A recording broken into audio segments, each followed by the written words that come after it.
was me right over there with that drum kit and no bass. Well, it's very generic. That's exactly what I was going for, I think. I know. I want to play bass for that, but I'm a shitty bassist. We'll get Conan here for that. Yeah. Okay. Thank you. Today is July 27th. This is episode number 27. We have the usual Oh, it's July 27, 2023. We have the usual suspects. I'm Johnny Zero, and Shaner McCauley joins us hailing from Oshawa, Ontario. Welcome to the Punk Rock Dadcast. We are not exclusive to dads, moms, or those who can or cannot procreate, or choose not to. We're just two dads who love punk. Big disclaimer there. I don't know why. We're here to talk about punk. Local, unlocal, old, new, large and small. No rules, no holds barred. Being a punk show, listener discretion is fucking advised. Thank you for wasting your time with us. Questions, comments, want to start a fan club, want to make us stickers, a shrine to our excellence, email us at punkrockdadcast@gmail.com. We may or may not get back to you. That was great there, Johnny. I've heard people forced to read hostage statements before that. So, yeah, I'm a little bit nervous because I'm in the presence of an actual celebrity down here. Yeah, Today we have, I know. Ed the Sock in my And basement. we're gonna skip over my line. Wait, there's no celebrities in Canada. Yeah. You pass on the street and say, "Did I know that person from somewhere?" That's celebrities in Canada. All right, you got something to say, Shane? No, I was just gonna say we're gonna skip over my whole opening line because Johnny just got back from Florida, and he's tanned and he's darker than my son's dirty socks. That's right. And who do we have on our show tonight? Ed the Sock. Ed the Sock. I am not a dirty sock. Promos on 94 Natalie. It is a dirty sock. It is a smelly sock. I maintain very high standards of hygiene. So I resemble don't know that remark. What this ethnic slur is about socks, but it is untrue. I believe you. I can't smell you from here. Well, yeah, I mean, in this imaginary world, you could be sitting right up next to me, or you could be in another room. Who knows? That's exactly right. You know what was it? Like May 24, we went up to Johnny's trailer because he had a show, and I don't think I showered for like 3 days, and my socks, my feet smell. Why would you do this? Why would you? Did you know you wouldn't be showering? Yes. I had to air out that room for about that length of time as well. Yeah. Okay, here's the thing. What I had to do when they wanted me to do, what was it called, Cabin Fever at Much Music? Yeah. Which was we went up to some listener got to have us come up to their cottage. Me, Rick, again. There's all kinds of stories there, but we were supposed to go to this really nice cottage that was like a house. But Rick, being the doormat that he is, some friends prevailed upon him, and he got them to switch to this because this band could use some publicity. Went up to this cottage, this shack. But my condition for going up there was I will not shoot the next day without a shower. I'm not working without a shower. And the next day, we get up, and Rick's like, no, you just run in the water. The lake. You go run in the frickin' lake. I want a hot shower. So they had to go around knocking to see who would let me use their shower, which I don't want to use somebody else's shower with their pubes and crap in it, but I would not, I don't operate day to day. When we did Woodstock, and they told us where we'd be staying, I was like, is there a shower? Is there hot water? And is there air conditioning? There was no air conditioning, so I brought 4 fans. And everyone laughed at me until the first night when they were dying, and I'm sitting in the middle of basking of four fans. So have you ever had athlete's foot in the shower? Do you take your sock off? I'm going to pretend you didn't ask that. Or you have to say on your little notepad there. I got lots. He's got like 5 or 6 jokes, I'm sure they'll come out. Well, we're just getting started. Oh, really? Yeah. You're not out of the starting blocks yet, Shane. Oh, I got lots. All right, let's go. I can't wait to be walked all over. Ed, you've just got such razor sharp wit, and I've been seeing you coming up from the old Much Music days, and saw the whole thing with Triumph the Wonder Dog, and the fact that you were supposed to go on Conan. You want to tell us a little bit about that? I don't want to interrupt Shane.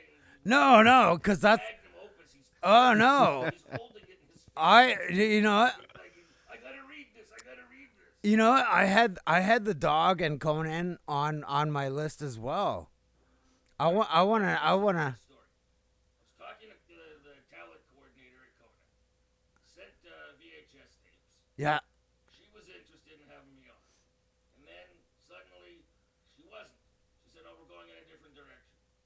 which is Hollywood for fuck off. Exactly. And, then, like, I don't know, like 3 weeks, 4 weeks later, people were calling me saying, "Hey, congratulations! I heard you were on Conan." And I don't know what you're talking about. Their head writer had premiered this dog puppet. Oh, which God. had a cigar and spoke in a unique voice and insulted me. And Basically, a splitting image of you. Yeah, a ripoff. They would. well, Yeah. He claims that he had no idea that I existed. Here's the thing: if you know how TV shows work, the head writer works with the head of talent to coordinate who they're going to have on as guests. So the idea that he had no idea that this talent person didn't even tell him is very, very hard to believe as someone who spent years in television. But he claims to this day he didn't know who I was. He likes me, he didn't know who I was. And then when Conan came to Toronto, brought here by Chum Television, which is the company that owns City TV and Much Music, Right. I said to the executive producer, I said, "Listen, why don't we let bygones be bygones? I'll take the dog around to places not on the usual tourist map of Toronto." And bury him. And the guy said, So you took him to Regent Park? I took him nowhere. Because the executive producer said, "Yeah, that's not going to happen. Listen, I need you to do me a favor." Like, it was just so Hollywood. By the way, I did do shoots in Regent Park. I think it's still up on YouTube. Point Blank. Okay. Rappers. Most of them have been in and out of jail. Okay. They took me around what it was like to live in Regent Park before they gentrified it. It was very, very interesting. Do you have that on video? I got it on. I mean, I have it on video somewhere. Okay. But I have to digitize the whole thing. Okay, I was gonna share that on the punkrockdadcast.com. Well, I'll if try you to. have it. I'll try to. You know what? I might be able to digitize it. I have it on a DVD rather than videotape, and I've just set up a thing where I can scan discs. So yeah, maybe I can send it to you. All right, yeah, we can work that out. I'm really sorry.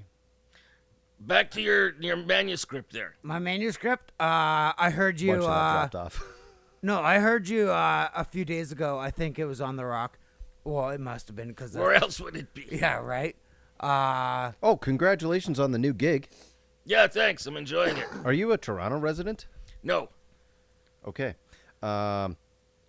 We have a few things in common. Shane and you both have green hair. Yeah, except mine's natural. Shane dyed it. I didn't die it. Well, okay, Shane was You had him- asleep and woke up with his hair green. I came out of my mom's vagina like this. I All right, believe you. I don't need that image. Let's just roll that back and pretend it never happened. Also, Okay, I came out of my dad's vagina like this. my I think I know your dad. You do. Yeah, now that I know that he has a vagina, it explains so many things. my first name is actually Ed. Is it really? Yes, Yeah, why it is. Why do you go by Johnny? I'm a junior, so I go by my middle name. Oh, okay, Junior. Yeah. Was there something you were asking me? Yeah, you were talking a few days ago about I think you were gonna be on CBC's Miss Persona. Oh, well, all right. I Cause my son went through a phase. He was in love with Miss Persona. Miss Persona, which is a really amazing Canadian-made kids show. Yeah. Like, it's really well done. It's not that's right. insipid. It's really well done. And Miss Persona herself, very talented. I know her husband. I introduced the two of them to each other. I think they divorced though, didn't they? Not that I know of. Oh, really? I haven't heard anything about that. Weren't they both from the Wiggles or whatever? No. No, that's different people Def- entirely. Yeah, no. I don't. I think Get they're your still kid the- shows Oh, together. sorry, they're still sorry, together. sorry. Maybe it wasn't the Wiggles, but they were Yeah. on something else. No. He was an executive working in television. Okay. So anyway, they wanted to have me on the show because I introduced the two of them. That eventually led to their relationship, their marriage, the show. Because she originally came to me and said, "I have this idea for a kids show. Can you help me?" I was like, "No, I can't, but this guy probably can." So anyway, but I couldn't go on the show as me with a cigar. Right. So instead, you know how like in Star Trek they sit people in chairs with prosthetics on them so you don't even recognize them as aliens? So I did that. I went in and they put prosthetics on me so I looked like a teddy bear. And instead of my cigar, it was replaced by a sucker, the soother thing. Nice. Oh. And I played this character who's somewhat like me, but more palatable to children. Because Right. I understand you can't have a cigar in a character on a children's show. Right. Years ago, I did an ad campaign. They hired me to do an ad campaign for a new type of Cheerios. I think it was Frosted Cheerios. And you can't, when you're doing ads for food, you can't include any smoking items. Right. So I did this ad without the cigar, and I hated the look of it so much. I swore I would never do that again. So if I'm going to be on something as me, the cigar is there. Otherwise, it looked like, I don't know, my face looked like it didn't move. It looked like I'd had some kind of bad stroke or something like that. It I mean, just you were didn't look you were right. born with that thing in your mouth, weren't you? No, but I grew into it. Oh, gotcha. So speaking of your cigar, I feel like in the 90s or wherever it was always lit. Well, it was lit right up through the 2000s. Okay. Even though the bylaws changed. It's a common So- misconception, actually, Shane. It's a Mandela effect. It was never lit. That's right, the Mandela effect. The- Okay, yeah. it was never lit in much music. Really? Never lit in much music. Because so me and our boss Steve Casse, we talked about this and we always remember it being lit. It was lit on the late night show. Okay. On Ed's night party, then Ed and Red's night party. That was always lit. Okay. All right, and we shot that in a different part of the building. And even though the bylaws changed that you couldn't smoke, Yeah. mostly it was just ignored because you get passes when you're shooting material. Yeah. Because like if you're doing a movie and the character smokes, you gotta have the character smoke. So I kept smoking, and we would shoot sometimes. Every show was a half an hour, which was 23 minutes, of which This hour has 22 minutes. as which the first part of the show, the studio portions of the show, were about 18 minutes. Right. But we would shoot studio stuff for about an hour for every show. So there's tons of very funny stuff that never made it to air. Yeah. I think I got rid of the tapes recently. I used to keep the tapes thinking I would digitize them and run Right. stuff that got cut. But then I thought, how much space it takes to store tapes? So I did, so the cigar would smoke like right down to the nub sometimes. And I would, the way the cigar was positioned, it was always blowing smoke in my co-host's face. Oh, okay. And it wasn't intended to be that way. Well, okay. So is that almost like I'm gonna bring up a touchy subject here. I doubt it. No, I am like a Derringer and Eric M. in the boardroom. Erica M. What did Derringer have to do with Erica M? Didn't they work together? No. And Your research sucks. Did you do any research, or is this just whatever you remember? It was a fever 'Cause dream. it was Jennifer Valentine. oh, Jennifer Valentine. You're right. That's yes. right. And Yes. and others who worked with him before that. Right. Yes. Yes. No, you are there was correct. no bullying involved. Had I been asked to switch the side of the cigar, I would have. I don't know why Leanna, who was my last co-host, and still we do the podcast, the Ed and Red podcast. I don't know why she didn't just say change it. 'Cause she has asthma. I was blowing smoke in her face. She has asthma. Hey, your screen died. Are we still recording? Yeah, it All works right. on this screen. All right, so That's just the TV. If she had asked, I would have switched it, but she never asked. And I don't know why I didn't think of it myself. But it smoked on the late night show. It never smoked on much music because I understood there were so many people working in that environment at the time. Yeah, that it wouldn't have been right to do that whereas with the late night show, there were a lot of people on cameras and lighting and stuff, but it wasn't the same thing as working in much music, which was a workplace as well as a shooting space, which by the way never worked. It looked cool, but if you ever had to make like an actual phone call or concentrate, people would go other parts of the building. Yeah. Oh, yeah. For sure. I mean, even before you showed up, I mean, me and Will were down here and we were chatting, and Johnny was trying to concentrate. I couldn't get this whole thing together. And by the way, he kicked us out. I was like, go for a Yeah. smoke because I need to fucking get this right? put together. Like- And by the way, I'm really, really sorry to announce, but the first 2 or 3 minutes, you weren't recording. I My wasn't. What? Yeah, it was my idiot fault. because Yeah, you're an they idiot. distracted me before. So wait, so the interview just starts midway? Don't worry, we have great editors on the show. Okay, hi, I'm Ed the Sock, and for those of you who missed the first part of the show, I was mostly just insulting Johnny and Shane, which I've been doing since then and will continue to do. So you really missed nothing. Oh This yeah, is, and this is exactly why you're here. I'm only at like 15% Of what? of His all first the shit I want to talk about, and you can line up more and more insults. Well, I don't line them up. They just present themselves every time you open your mouth. All right, so let's talk about the Rock Studio and the ghosts. Oh, And yeah. the bananas. There's something weird going on at that. It hasn't happened in a while. But when I started there were weird noises going on at night.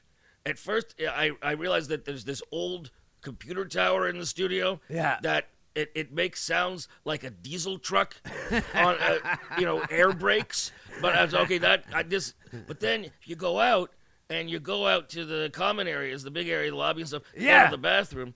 There's friggin' noises. I heard like Like the kitchen. the kitchen's not been a problem. Okay. Oh, now you telling me there's crap going on in the kitchen? Yeah. All right, I haven't happened, but I would go outside and I would hear like sounds and things. Sometimes it would sound like people walking and stuff, but there'd be nobody there. There is this one sound which sounded like somebody whistling for a dog.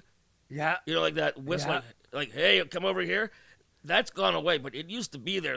I would hear the sound of somebody like they were whistling for a dog or calling their kids to come in for dinner. That whistle, I would hear that. There is an alarm that is constantly going off in the open area, and it just never stops.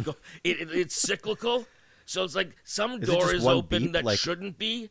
That nobody has thought to check on why this alarm keeps going off. But the ghosts have pretty much gone away. Though last night it sounded like there was a construction crew out in the parking lot, and I looked out and there was nothing. And people need to understand that the station is at an airport, Yep. Yeah.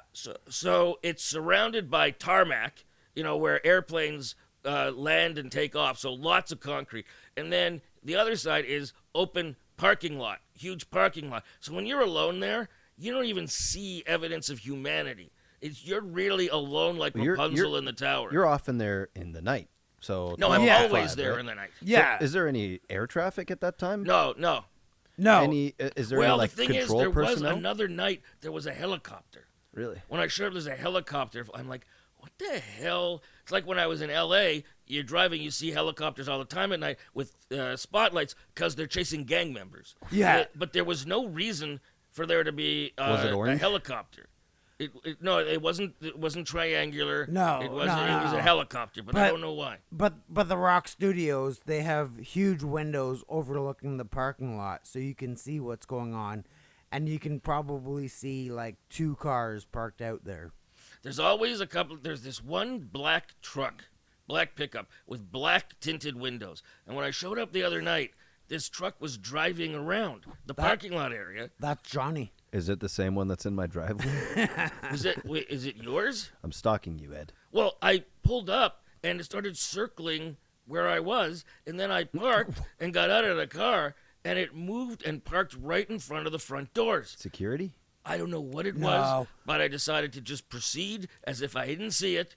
Nobody got out and spoke to me, so that was fine. But 2 days before that, one of the doors to outside, was wide open, and the lights were on in the staircase, and you just walk right in there. You can get in the building. No, but you have to have a card. I don't have a card. No, the sliding doors you need a card, Yeah, but these were the door to the right. the fire exit. Yeah, was wide open, and like open out to the. It wasn't just unlocked; it was open, and But- light was spilling out. So I did the thing you're not supposed to do in horror movies. I went and said, "Hello, hello, is anybody there?" Because that's usually then you get your head cut off. But there was it allows people access to the building, not to the studio, because that's the security doors. Right, because we have a separate security code to get into the That's radio right. station. So I didn't go to the bathroom the whole night because that would have taken me out of the studio. You- so I you- just held my bladder in for 5 hours. You should have just pissed where the banana peel was. No, then I would be contributing to the problem I'm complaining about. Well, eye for an eye. For those who don't know what he's talking about, there was I came into the studio one day last week and there was a banana peel in the garbage, Yeah. and it had been there all day. I did see this on So your it on your stunk. socials. It Yeah. stunk. It was rotting all day. So I Yeah. complained about it on air, and I show up the next day, and there's this little note that says, "Would you rather I threw the banana peel on the floor?" with this little smiley face character and XO. And I Who the fuck did that? and I complained. I know who did it now. I complained about it. Was it Lorianne? No, Lorianne was away. Oh, okay. So I complained about it again, and the next day there's a note that Must said, have been Craig. No, I'll tell you who it was. There was a note. Craig doesn't that- eat any Craig fruits. doesn't eat fruit. He eats nothing of nutritional value. So there's another note that said, "Imagine the irony of a crusty, smelly old sock complaining about the mild fragrance of a banana peel." It was Ouch. Doug Elliott. And there was a second banana peel on top of the first that hadn't been removed. So You know, I don't really like that stereotype that socks are smelly. Okay? I told you That's that. not fair. I maintain very impeccable hygiene. So I started to do an investigation. So I checked with Lucky, and Lucky said no, him and Craig didn't do it, and again that they don't eat anything nutritious. So, and I believe that. I spoke to Doug Elliott. Doug said he didn't do it. Doug said he'd been out golfing all week anyway. Well, You know, nobody's going to admit to it. well, Lottie Daw, he's golfing while the rest of us working. So it's centered on Lee Eckley. And so, Process of Oh, elimination. yeah. yeah, so He is a bit of a monkey. I Isn't he? contacted Lee Eckley, and we did a video. It was basically a trial. I asked him how he pled to the charges, and as he's claiming that it's all circumstantial, he's peeling and eating a banana. Was it the same brand of banana? Yes, it was. Yes, it was yellow. Chiquita. And I said to him, so he was basically admitting that it was him. And if you go on 94.9 The Rock's social media, go on Instagram. I've made a video there Yes. documenting, including catching Eckley. So I'm not going to take my revenge immediately on Yeah, Eckley. yeah. He's never It'll going to be a know. slow burn. He's never going to see it coming. Yeah. So it's going to, and that's better psychological torture. One day he's Though- just going to trip on a banana peel. I will post all these on punkrockdadcast.com, and I will also I know Lee Eckley's address, and I will leave. I will leave. Okay. Well, now I will that's leave. just turned into Wait, an wait, actual wait. threat. I'm not asking anyone to take action for me. I will leave all these banana peels no, on no. his front porch. I don't want a repeat of the insurrection in the U.S. I'm not directing people to go to Lee Eckley's house and cause problems. Though I did put a sign when the garbage was emptied. I put a little note there and said, "Welcome to Lee Eckley's personal composter." You know what? And he sent me a picture of it with a smile. There have been no banana peels since that happened. We're supposed to use the kitchen garbage for Well, food. tell Eckley to walk the 30 feet to the bloody kitchen, and that's what I was saying. Walk there and throw the damn thing. I'm not picking it up and throwing it. Though- Right? You got enough breaks. Do you want fruit flies? Well, that's the thing is, it's unsanitary. Right. And apparently the other jocks had just put up with it, but I don't have that kind of tolerance. So I passed Craigie in the parking lot. I said, "No banana peels lately." He said, "No, you put an end to that." Exactly. I've got a bandmate who we don't jam at his house anymore because it just smells of cat piss and shit all the time. And I get what you're saying.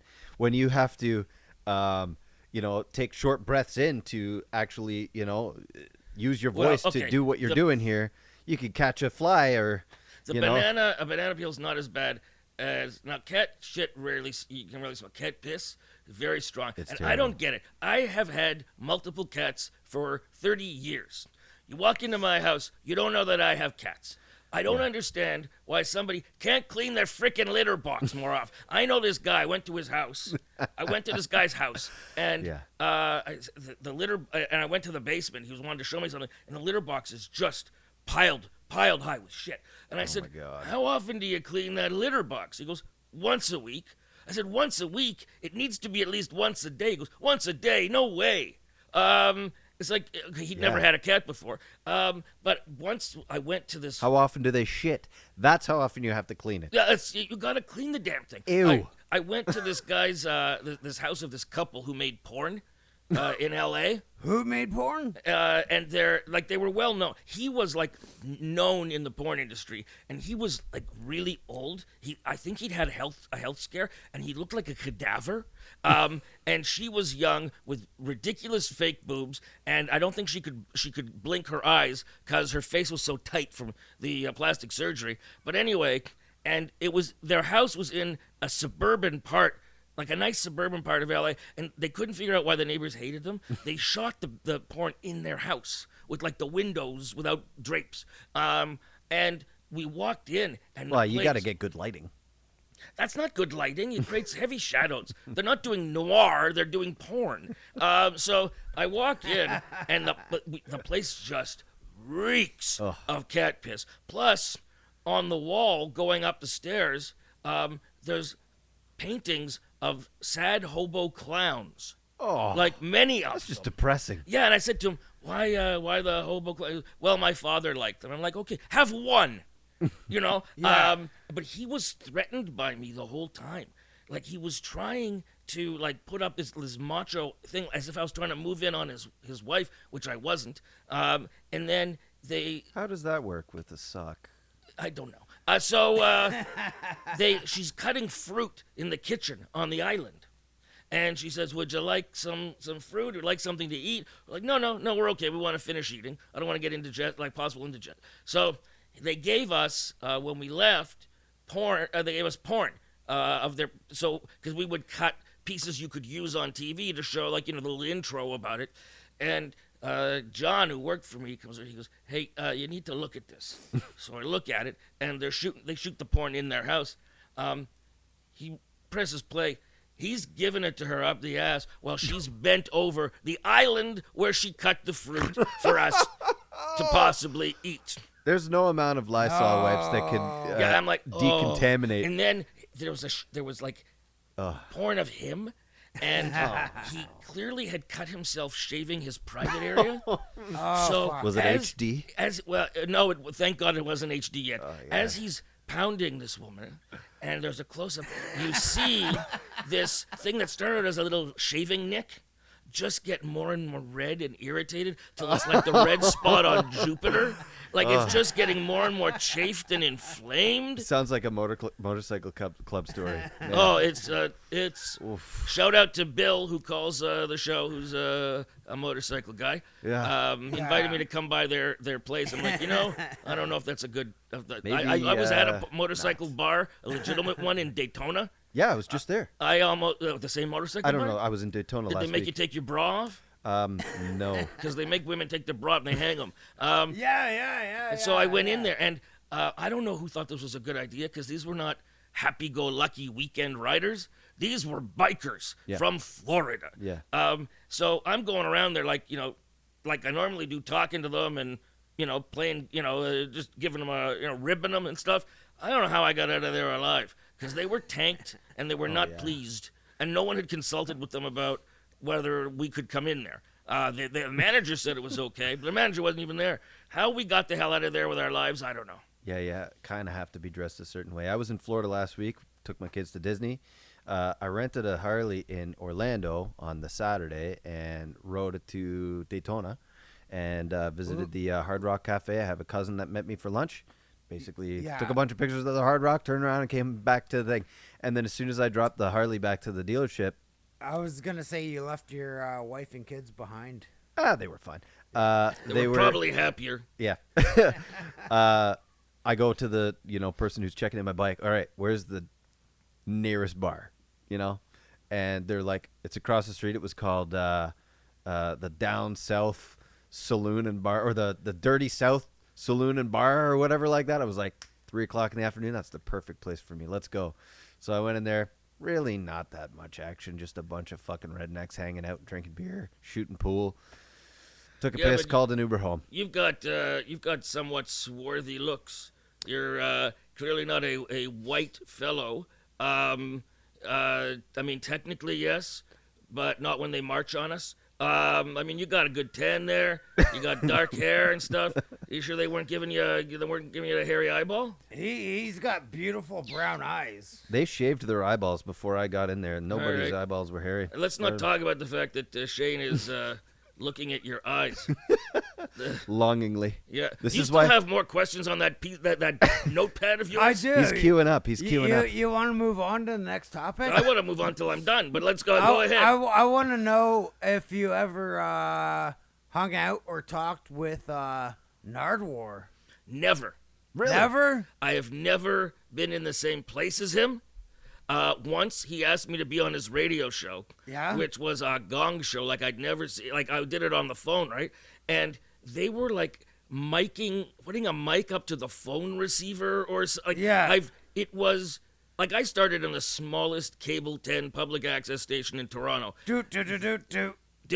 It was this was high tech Nice. compared to what he was doing. Like I couldn't. It's like, what are you doing? What kind of radio station is? Children could put this together better. Yeah. Anyway, but the deal was I would do his show. He did an interview with me. He And you said that's not worth it? he never. Every time I've asked him, he just doesn't even respond. Really, eh? Yeah, I Oh, understand that Nardwar is okay. He's an odd fellow. Yes. But I understand He's somebody very told, well researched, though. somebody. Well, what else does he have to do? Someone told me that he doesn't do for other people. This is what I heard.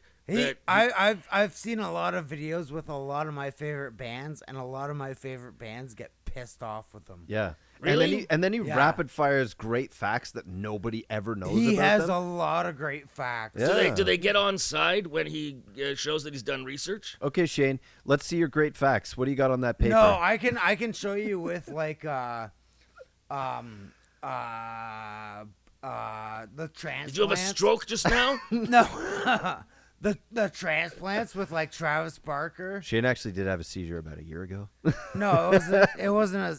After Yeah, it was a effects. seizure. Yeah. Yeah, Yeah. so you can't Tremors. even remember that it was a seizure. Ah. So Travis Barker, yeah, whatever. Yeah, no, they fucking lose their mind and they fucking drill fucking Nardwar. And What do you mean by drill him? Like in prison? no, they get Okay. pissed off. They can't stand them. Why don't they leave? They do. They do. They sort try. Of, they sort of politely attempt to leave, rudely politely. Yeah. And then he just kind of goes, "What about this? Who was your babysitter? Was Yeah. this person your babysitter when you were 10? Can you what about your just, first thing?" Can you just do this? Do. And they're like, "Fuck you." Yeah. Yeah. Well, that's still in the rhythm. Yeah, Yeah. he's I had very few bands that were pissed off with me. Like I can name the only two that I ever had trouble with. Vanilla Ice. Okay. Well, And he's not an artist. He's Vanilla Ice. And there's a weird story there. But the other one was Anthony Kiedis. oh yeah. Okay. Let's hear about that. Well, they didn't tell him that he was being interviewed by me. They just told him he's being interviewed by a VJ, Right. which is kind of not cool. No. All right. No. They didn't give him a heads up. But he showed up and we're like, right. He's like, "You're doing the interview?" Yeah.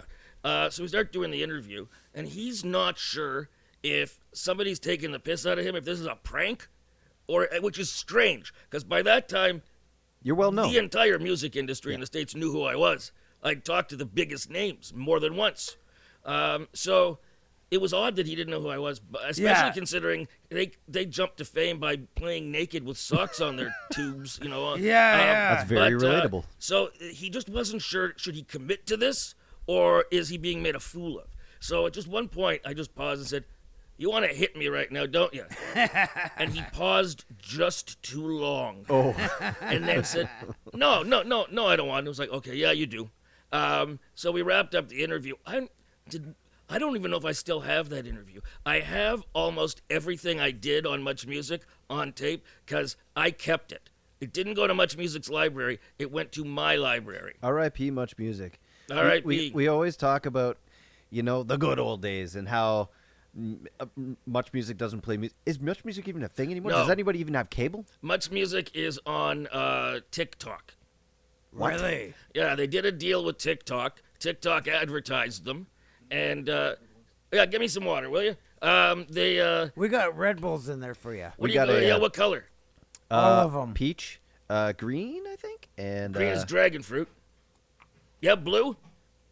we are soliciting the help of our in-house bartender today. What do you got? Who's he bringing me here? Oh, okay. The regular Red Bull I can't tolerate it. Tastes like what I imagine bull semen tastes like. All right, so we got apricot, strawberry, dragon fruit, or peach. I'm gonna go for the dragon fruit. Today's show is not sponsored by. Yeah, not at all. It is still funded by Shane's Empties. So what were we talking about? That doesn't matter. Ask another question. Okay, so did you ever work with Steve Anthony? Yes. Did you witness the karate kick to the monster truck? No.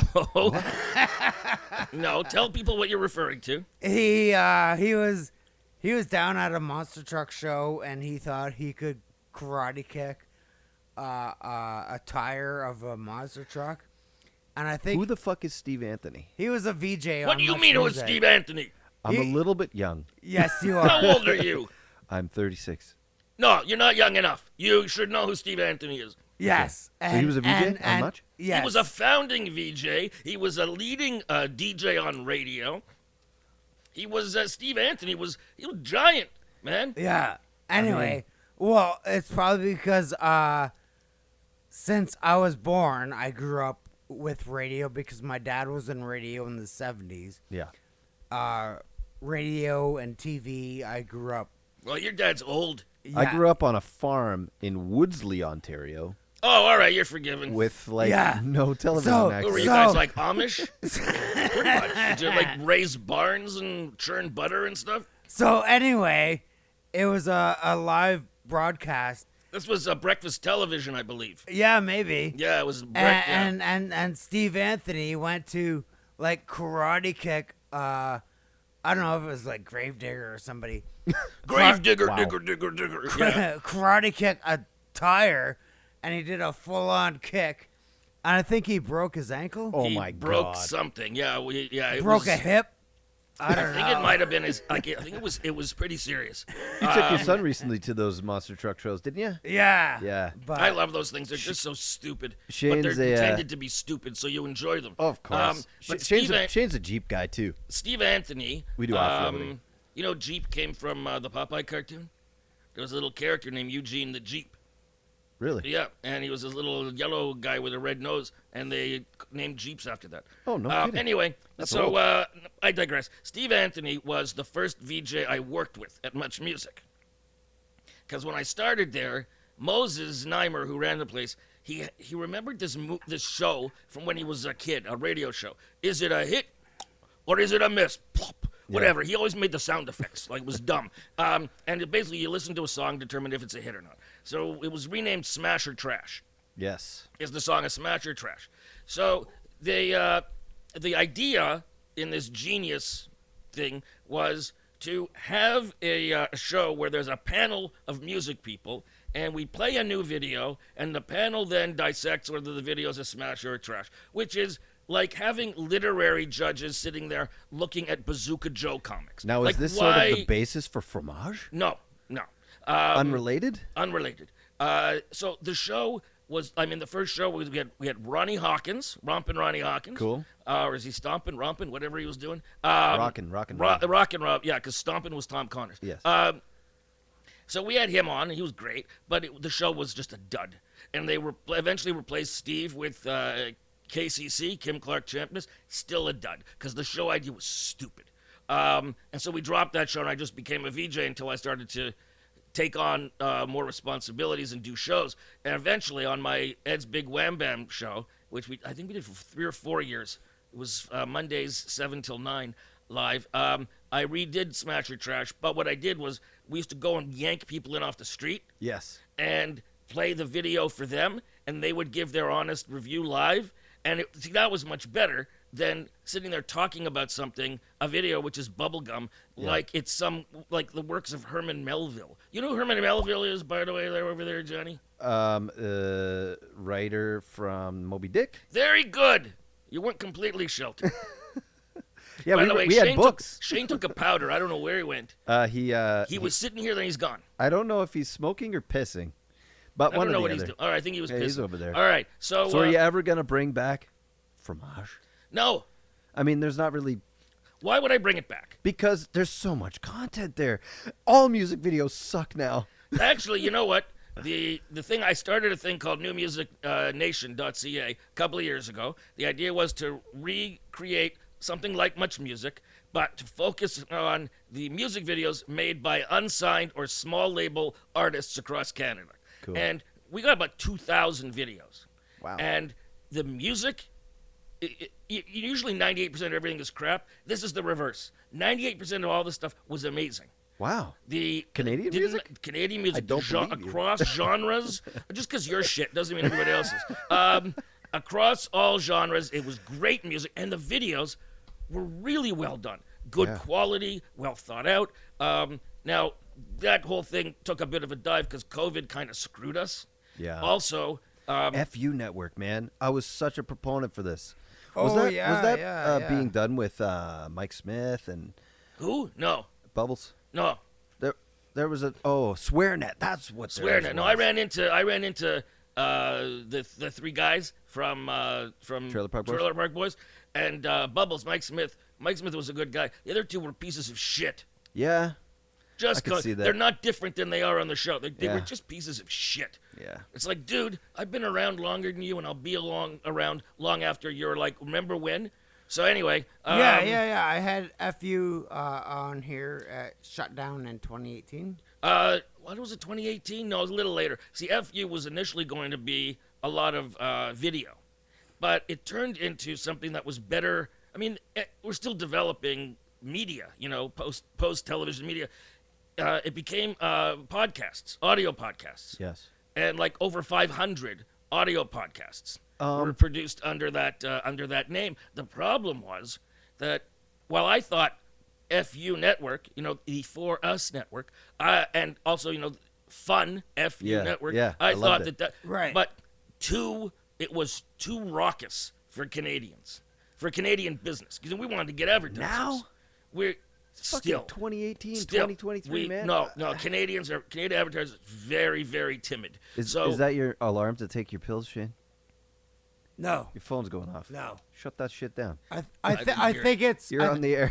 I think it's Uncle D, which is Your brother. Dustin Justin.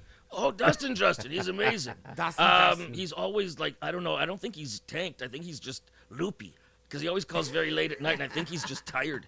I love that. Anyway, guy, so the man. FU Network became podcasts. Yes. And then it and when it launched on Apple, like iTunes and stuff, it was in the top 10. Yes. And then the next In week, the Canada, top right? 5 in Canada. Yeah. Yeah, tons of people listening. Yeah. And the So that was political. Ed and Red.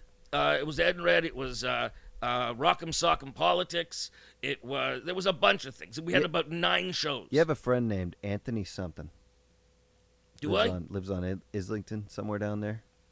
Anthony Montano? No. The fuck was his last name?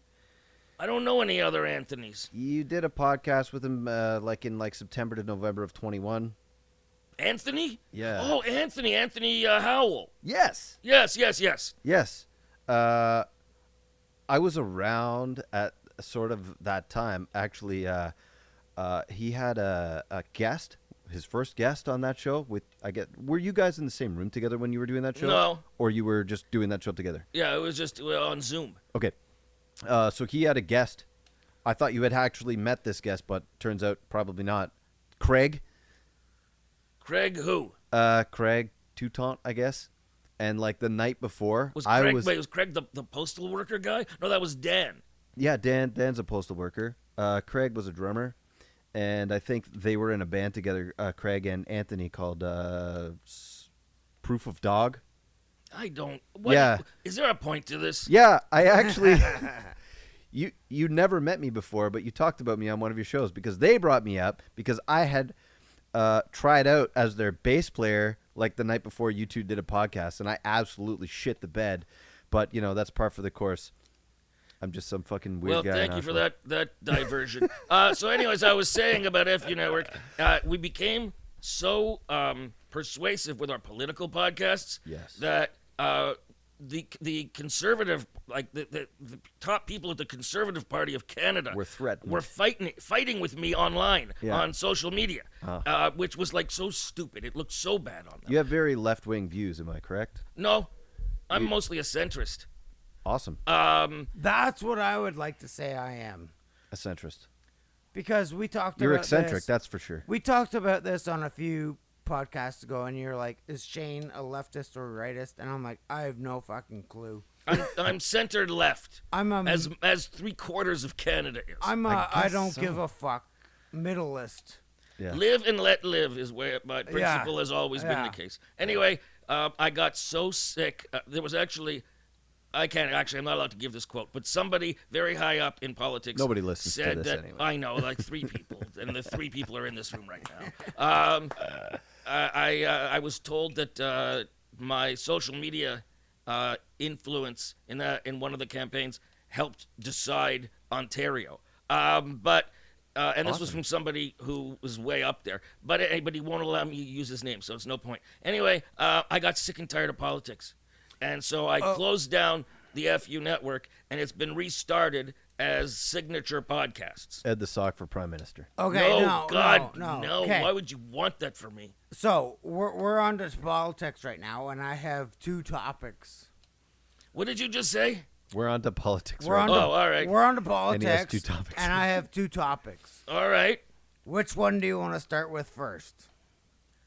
Okay, not knowing which either of I them. have- Why would I give a shit if it was 1 or 2? By the I- way, I have- I assume this is approximately how inebriated Shane is for the remainder of No, his no, work no, day. no, no. You actually took time to write this shit? You're not making it up as you go? I'm not making it up. I've been working on this for 2 weeks. Do you need your reading glasses? Oh, that's so No, I sad, Shane. 'Cause I It's write- so sad. I write- Oh, look at that. Big block letters. Like when you're 6 and you're learning how to make letters in school. No. Did your kid write this? Ed, Yeah. Ed, you work in radio.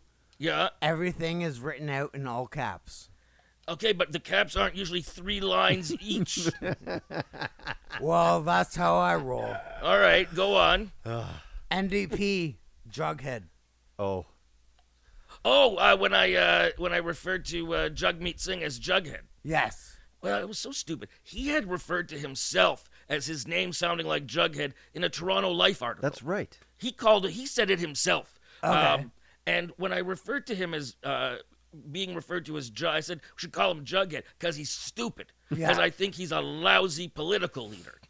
He has no political instincts. He's just a grandstander. And I was referring very clearly to Jughead, the idiot character in Archie comics. Right. Because I've never heard anybody refer to somebody who wears a turban as a jughead. Like, Right. I've heard all kinds of ridiculous slurs. Never, how is a turban a jug? It's not a. Can No, you carry water no, in a turban? no, it's not no, a. It's not a no. jug. I don't and, think that was racially motivated. And I No. mean, I am so. And- I never make fun of somebody's sincere religious faith. no, that's If you- just drawing parallels to other things in pop culture. That's i.e. exactly it. fucking I would Jughead. never. I stand up for people who have sincere religious faith. By sincere, I mean they believe they shouldn't be assholes to people, because that's No, the essence of religion. and- Anyway, this guy on this website that is an ally or funded by the NDP jumped on this. Yeah. And made it, you're a racist, you're a racist. You follow my social media, you follow my TV stuff over the years. There's no way anyone would assume I'm a racist. I can't stand racism. I think that it is so stupid to judge people based on their skin color or where they came from. Yeah, your shirt, basis against racists. I see that, Shane. To judge, Love it, Cone. to judge people Yeah. on these things is freaking ridiculous. And I think that it's toxic. But anyway, the guy saw an opportunity for a headline. Right. and to do some fundraising, because that's what it all is these That's days. what it's all about, isn't Is the angry parties are always trying to make people angry and feel like they're under siege, because then they can get more money out of them in fundraising. So Yeah. they did this, and I'm interviewed by this guy, and they always seem like decent people. Yeah. And then the article comes out, and they're taking comments that I made to them Yep. 2 years earlier They'll pick apart. out of context Yeah, and putting them in as exactly. if I'd said them just now. Exactly. Completely misrepresented what I had to say. Yeah. And when I complained, they're like, "We have the email, we have our receipts." Like, fuck you Shut and your up. receipts. You did not. You used it out of context. You didn't reference that this is something that was said 2 years ago in a different context. Yeah. You guys are propagandists. You're Yeah. not journalists. Yeah. Go fuck yourself. Yeah. Exactly. That's about when you got tired of the political career. I have Or the zero. political- You know what? I think if I was to go into politics and tell people to go fuck themselves, have- I would you'd have a I real would do career there. better. Oh man, I would love to see Ed on politics, and I would stand by your side. Well, I mean, I would. Yeah, it's not gonna happen. Well, let's make it happen. No, don't. Why would you? Why would I want to go into that bear pit now, where all they do is opposition parties? All they do, instead of looking at government policies and saying, "Here's where the problem is. Here's how I can a better suggestion." They make shit up. Like there's There- enough stuff. I know, but there's a lot of problems with our system. Nah, our system is fine. And somebody's gonna fix it. Who's gonna fix it? No, there's no fixing it, because it's a constant state of crisis. Human beings cannot create a perfect system. So- Period. End of story. So it's just gonna be broken forever. Nah, how broken is it really? They talk about it being broken because it sounds good. If you live long enough, you see things get worse and get better and get worse and get better. It And never gets better. Sure, it does. When? It does. Listen, we are living now in probably the most tolerant era in human history. Even with the intolerance we're seeing pushed back. Look at the prices of everything right Yeah, now. well, forget about okay. the prices of stuff, but like We're all fucking what- broke. what Ed is trying to say is that 20 fucking years ago, you would say shit like pussy and gay and shit like that, and you wouldn't get lambasted for it. Well, you but could nowadays, I could say you look like a fag, and which you can still say because you're clearly not gay. But or are you? I have no idea. And that's the point. There are things I said 30 years ago, 20 years ago that I thought were funny that now I recognize in the context of my Today's ignorance. I scope. didn't realize that they were hurting people. And so I wouldn't do it now. Society is like a person. We grow up. We learn to understand things differently than before, and we evolve. Some of us do. But there are gay people. I mean, despite the backlash we're seeing largely in the United States by Christofascists, right now, gay people have greater acceptance than I've ever seen in my life. The fact that people are coming out who are straight, who are standing up for gay people, for trans people, that used to be nobody would stand up for these people. And so it's a better time. As far as prices, look, we went through a pandemic, right? The supply chain was fucked up. Everything now, so supplies dried up. When things are rarer, the prices go up. So the supply chain was fucked up. You couldn't get things. When things are rarer, they increase prices, like in grocery stores. The people fuck who Galen Weston. Well, it's Galen Weston, please. The guy, Loblaws on grocery items did not increase its profit margin. Profit margin on grocery items is about 2 to 3%. Loblaws increased its profit as a company because of the pandemic and Loblaws and very few other stores being open. People changed their buying habits. So instead of going to other drugstores or other fruit markets, everybody got used to just going to Loblaws and getting everything there. And so more people are buying cosmetics and drugstore stuff from Loblaws. There's a higher markup on cosmetics and drugstore stuff than grocery items. So the profits for the company went up. The profit margin on grocery items didn't go up, but the cost that suppliers are charging grocers for the basics did go up. And what are grocery stores supposed to do? Start losing money?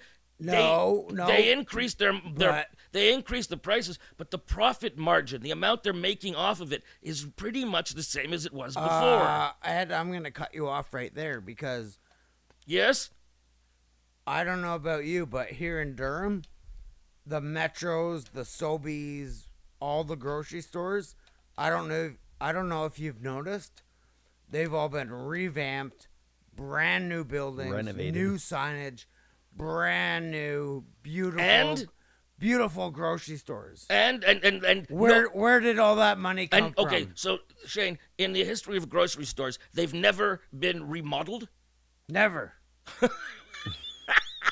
we still shop at No Frills and I always wondered what your laugh Shane. sounded like. Shane, we don't still go to the wood store that is the A&P. All right, grocery A&P. stores We- have been revamped and remodeled for years, and the money comes out of capital budget expenditures that are set aside for revamping. The We- prices of things have gone up because the prices to the wholesalers, or the wholesalers' prices that they charge, have gone up. Yes, prices have gone up, but no one is making a shit ton of money on it. we still go to the poor stores. I look. Where do you think I shop? I'm in frickin' Canadian media. I've been in Canadian media now like 35 years. With all the money I made in Canadian media, I could retire tomorrow as long as I died 3 days from now. I've been in Canadian media for 19 years. Well, I'm sorry for you.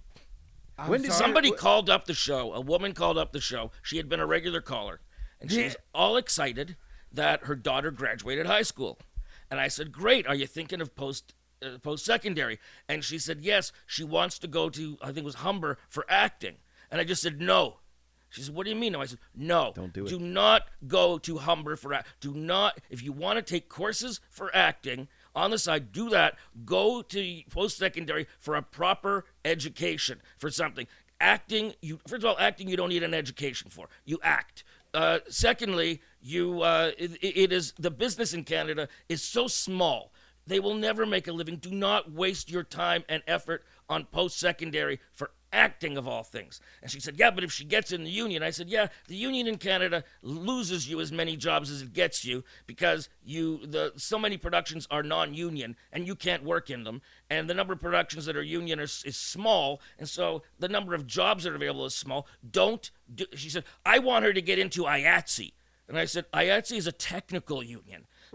She said, "Yeah, that's a better union." I said, "But she wants to be an actor." That's not the Actors Yeah, Guild. she said, "Yeah, but it's a better. I want her to get into IATSE." I said, "It's not an actors union. Right. You understand? It's not the same thing." Yeah, That's I want her in that's for IATSE. the gaffers and the lighting people Exactly. and the production And folks first of all, it's not so easy to get into that. and the people who put up your shit in the craft services. That's right. So I said, "Look, I'm sure she's a very bright girl, and I'm sure she's a good actor." Which I'm not sure, but I said, but don't waste money and time in post-education to go to acting."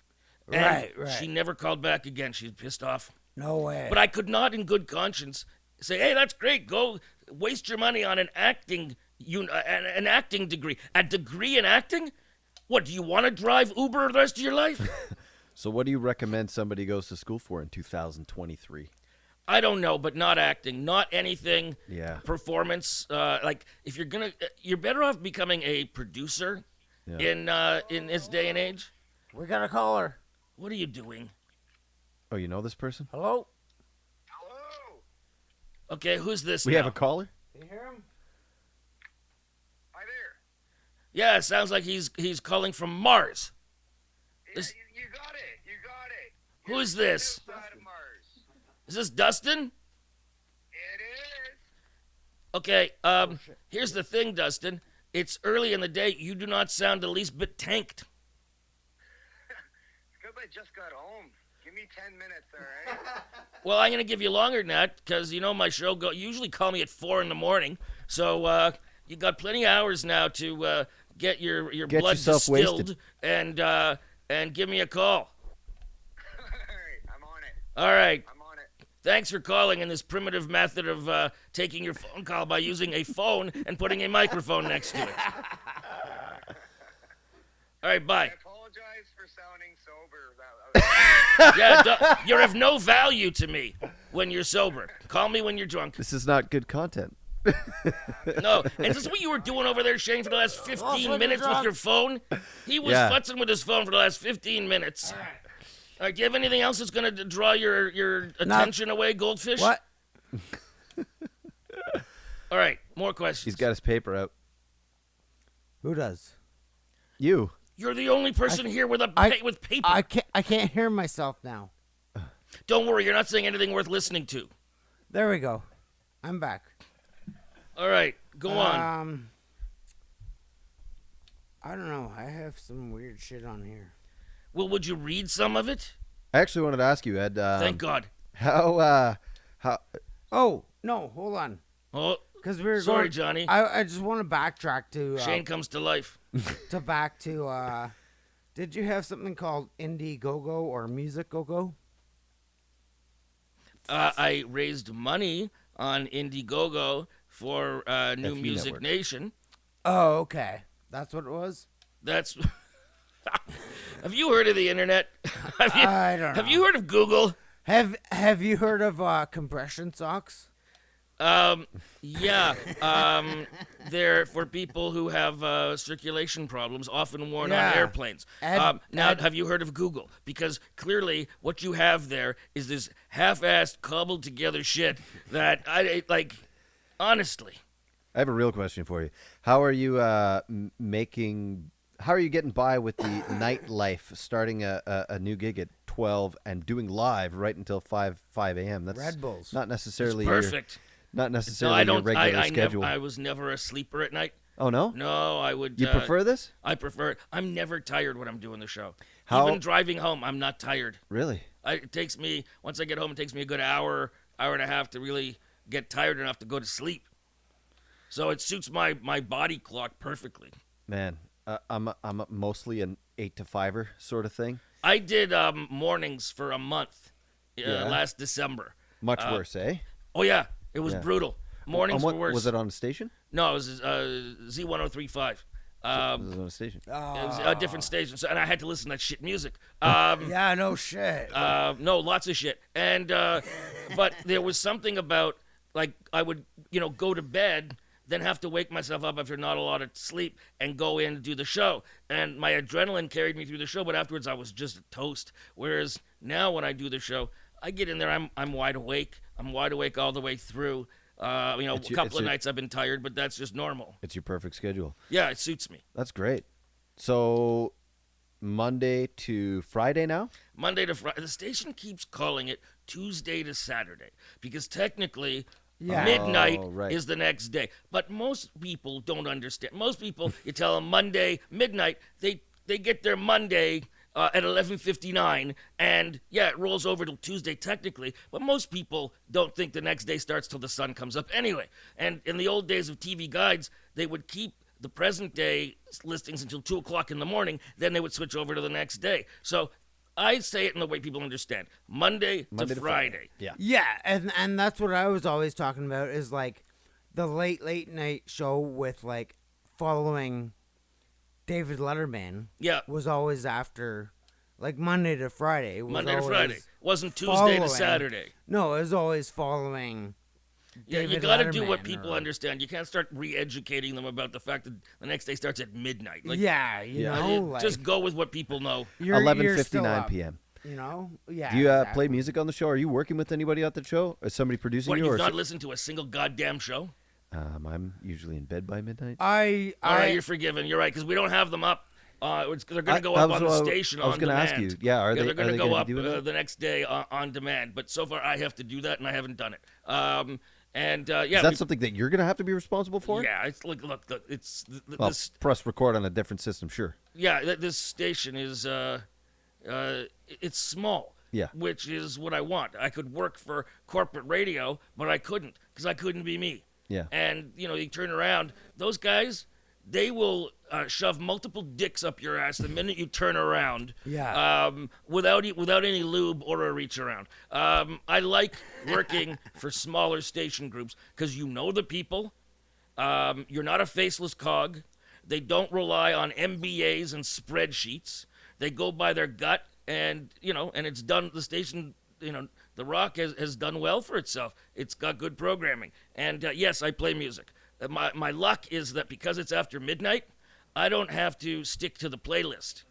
Yeah. I can if I see songs that have been played too much, I cut them, and I replace them with songs I want, or I take requests from the audience and play songs that they want. Yes. And I'm the only DJ during the day that's on the station that's allowed to do that. It's not that the others don't want to; they can't because there are regulations, broadcast regulations. Yeah. Are you allowed Broadcast to regulations curse on don't your evening apply show? after midnight. What? Yeah. Are you allowed to curse on your evening show? I think I can, but why would I? Yeah, fair enough. Like that's just lazy. yeah. No, you're right. no, but- I've heard that a lot. Like, but- smart people can get away with broadcasting But- without having to swear. But we I, are very I, dumb. I was telling Johnny the other night I was listening to you, and you had a really drunk guy calling in Oh, Clayton. requesting two Dropkick Murphys songs. Yeah, but I couldn't understand what the hell Mushmouth No, was saying. I heard it too, but you played some SNFU.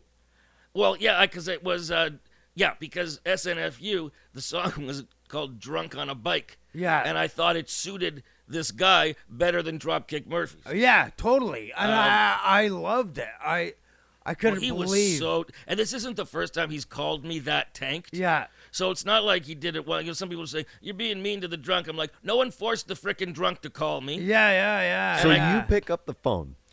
I answer the phones. You're the guy who picks up the phone. I'm- There's nobody who goes, There's is no this guy coherent enough no. for me Well, to it's talk not to? live. There's Johnny. no It's call not- okay, screening? I don't take the calls live. Oh, no? Okay. I take the calls.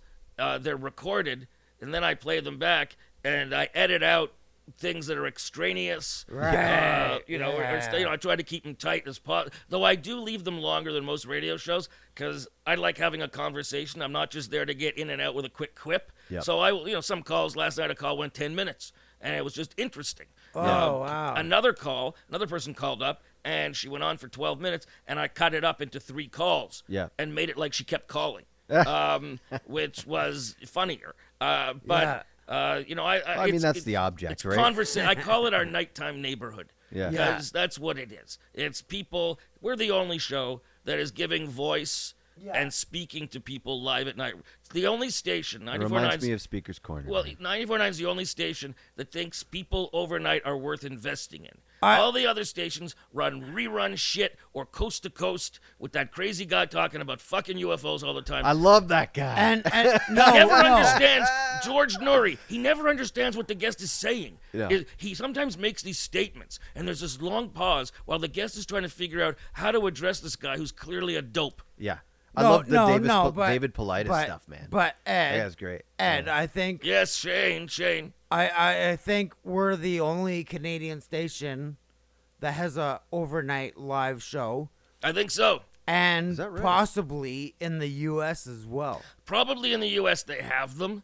We're just not aware. They would be major markets. I think if you're going to do it in the U.S., they would probably do it, sell it to multiple markets. And Yeah. we're because of the Rock.fm. Yeah, People are listening streaming. Our first call, the very first show, was from L.A. Cool. yeah. which- no, I hear But shows. it's like 9 o'clock over there. Yeah, we're in At that prime time. time in L.A. for Yeah. a show. That was Yeah. not bad. But we've got regular callers across North America. We got people in Kansas City, someone in Texas. We got people in Alberta, people in BC. Yeah. We got one guy who listens in Australia during the day and is Yeah, constantly, yeah. he Instagrams me while the show's going on. Yeah. Shout out to Ken. So we got calls from all across North America, New York State. So who would you say is your target audience via 94.9 The Rock versus who you get calling in all the time? Well, the thing is, we get a real mix. We get, first of all, people who work overnight. Yeah. These are not poor people. These people earn good wages Yeah. because Yeah. it's shitty time to work. No one wants to work, Yeah. so they got to pay you to work. So these are not schleps. These are not, idiots and people who couldn't get better jobs. These are people who choose, like me, who prefer working at night. They get paid well for it. I assumed they were going to be all a bunch of rednecks. And then you get they the are occasional not. mush mouth. And then you get the occasional drunk. But most of the time, these are clever people. They're funny. They're working. They do shift work in plants and factories, Yep. or the Amazon warehouse. Yeah. Other people, there's first responders that have been in touch. I love how doctors. you've become so much more accessible to this type of people. And I mean, you know, you got Twitter and everything like that, but people can basically just reach out to you on the phone instantly now. Yep. And you're being so well supported, and I think it's a great community. That's something we talk about. What I was sort of going to say before, about how this is a lot more of a tolerant world that we're living in. We talk about that a lot in the punk rock community because, you know, we go to a lot of punk shows and stuff like that, and we're That's punks, great at your age. probably. Yeah. Yeah. So Ed, Wait, hang on a second. Johnny's making a point here. I just meant to say, you know, like we've had a couple of urban artists reach out to us Yeah. that wanted to be on the show. Yeah. And I would pull up the first song, and the song is like, and this and bitch that and everything else, and I'm like, I don't want you on my fucking show. No, you know what? no, you know no. what used to Promote. you know what used to happen in Much Music, because I was on for a while. I was on the music selection committee. Yeah. Would look at the new videos. When a video would come in that clearly violated all standards, Right, But right. it was from a hip hop artist. Yeah. These very well-meaning white people would say, "Well, it's part of their culture, so we can allow it," like as if they weren't asking to be judged the same as everybody else. Like it was like this horrible racist attitude. That's what I recently heard my wife telling my children about a Taylor Swift video with this black woman shaking her ass on one of the videos. It's part of their It's culture. part of their culture. Yeah. Like as if And my these kids people, want to replicate that. As if these people are not part of the rest of our like general culture. As Yeah. if they're savages who can't control their urges. Like this is a thing that's been said about black people since the Klan was saying it. That you know they're oversexed and they can't control it. This is not. I used to say, does this violate our rules or not violate our rules? Right. Because if it violates the rules, it violates the rules for everybody. But they were very well-meaning white people who would consider themselves to be anti-racist, but they were saying things which were racial. And there was a black guy who's a hip-hop artist who worked there who was on the committee. And we'd look at each other, and he'd just shake his head and roll his eyes like more bullshit. Yeah. Yeah, because, you know, it's part of the hip-hop is how part many of general shootings culture. have you ever fucking heard about at a punk show? How many shootings at a punk show? Yeah. None. How I many think that- shootings have you ever heard of at a fucking hip hop show? Or Many. yeah. That's it. Okay, there are socioeconomic aspects to all of that. No. that are worth. That's another issue altogether. Well, I would Punk- definitely punk, agree that punk like, shows. There's been definitely like fist fights and probably stabbings and stuff like that. You but think? Yeah, it's not Mariposa punk shows. You know, it's no one's singing Kumbaya. but yeah, punk shows they never bring out the guns and the Well, brass. most of the guys are too drunk to aim. yeah. You're clutching that book of yours. It looks like you have another question, Shane. No, I was gonna bring back some more old memories. All right. Only because AM 640 and AM 680. Yeah, I remember them being radio stations. No, I used to sit in my closet. I'd build a little lamp in there, a little tent, and I'd record all sorts of music. Were you locked in there by your family? No, right. no. This was a little right. fort I would build. With, All right. with- How old are we talking? 17, 19? How old were you at that time? This is probably 19. 34. 1987. So how old were you? 7. All right, you're forgiven. All right, so you're in your closet. Recording on cassette. You know, Yeah, when the DJ would talk over the apron at the Yes, beginning of the song, and exactly. you press pause, you take the pause off to start recording, Yeah. and that asshole would keep talking, saying Yeah. nothing of any fucking value, but it And- would ruin and- you recording the song. and then it wouldn't be my song, and I'd have to rewind and cue up the tape again. Oh yeah, Yeah. But like Tarzan Dan, Tarzan Dan is a very good friend of mine. is he? A very good friend of mine. Oh, cool. What's he doing now? Dan was on Q107 in Calgary for many years, Oh, that's right. and then Q107 Calgary did a format flip in December, where I don't know if this is still the case, but at the time they took their AM all news station and just repeated it on the FM, Right. their FM channel, which they didn't get permission to do from the CRTC. It's a violation of their license. So I don't know what happened, but Dan is now in the Stingray family. Oh, that's right. I Yeah, think he's I've heard of doing that he's guy before. doing he's a utility man for the time being, going where they need him, and I believe that it's leading to him getting another major market show. Cool. Of course. Shall we play a song and take a quick break? Yeah. Let me just. Why are we taking a break now? We've been talking for an hour and a half. Now you want a fucking break. Let me just follow. I just didn't feel a Let me good just follow- stopping point. let me Things just have been What do you good. need a break for? I just you You think people probably aren't have to interested in pee. listening? You want a break? You know, when I used to do, when they'd have us do club stuff, I learned that once the room starts dancing, don't fucking interrupt them. Johnny, you're making Ed mad. No, I'm just trying to Let teach him me something. let me just finish this off here. Oh, please do. Yeah, me and my brother used to always listen. Oh, we're back in the closet again? No. What happened to the closet? The closet's over. We used to make these mixtapes, and me and my That's why I wanted brother, to take a break. used to always call in because you could take requests back then, Yeah, and I guess that's why me and my brother, Justin, yeah. always still like to call in the radio. But we used to Exhibit 15 minutes we ago. we used to giggle like when we were like 7 and 9 or whatever. We would call into I don't know what station, it's 680, 640. Jesse and Gene. Jesse and Gene. I'm still in touch with Gene. Are you? He's out in the West Coast. Yeah. Okay. We used to call in and be like, "Can you play Everybody Dance Now" by Jesse and Gene? And we'd be giggling, leaving recordings. Like, That's thank you. That's a very valuable anecdote. That really enriched the show that we're doing here. yeah. Yeah, that I don't know. that was. If you need to edit, Johnny, there's Shane's just there's a totally spot fanboying because right Ed the Sock is in the room. No. But, No, that's fair. no. No, I mean I would love to hear more of your anecdotes that are pointless. Do you have any more? that are- No, I'm just saying Dustin and I grew up in a radio family. Right.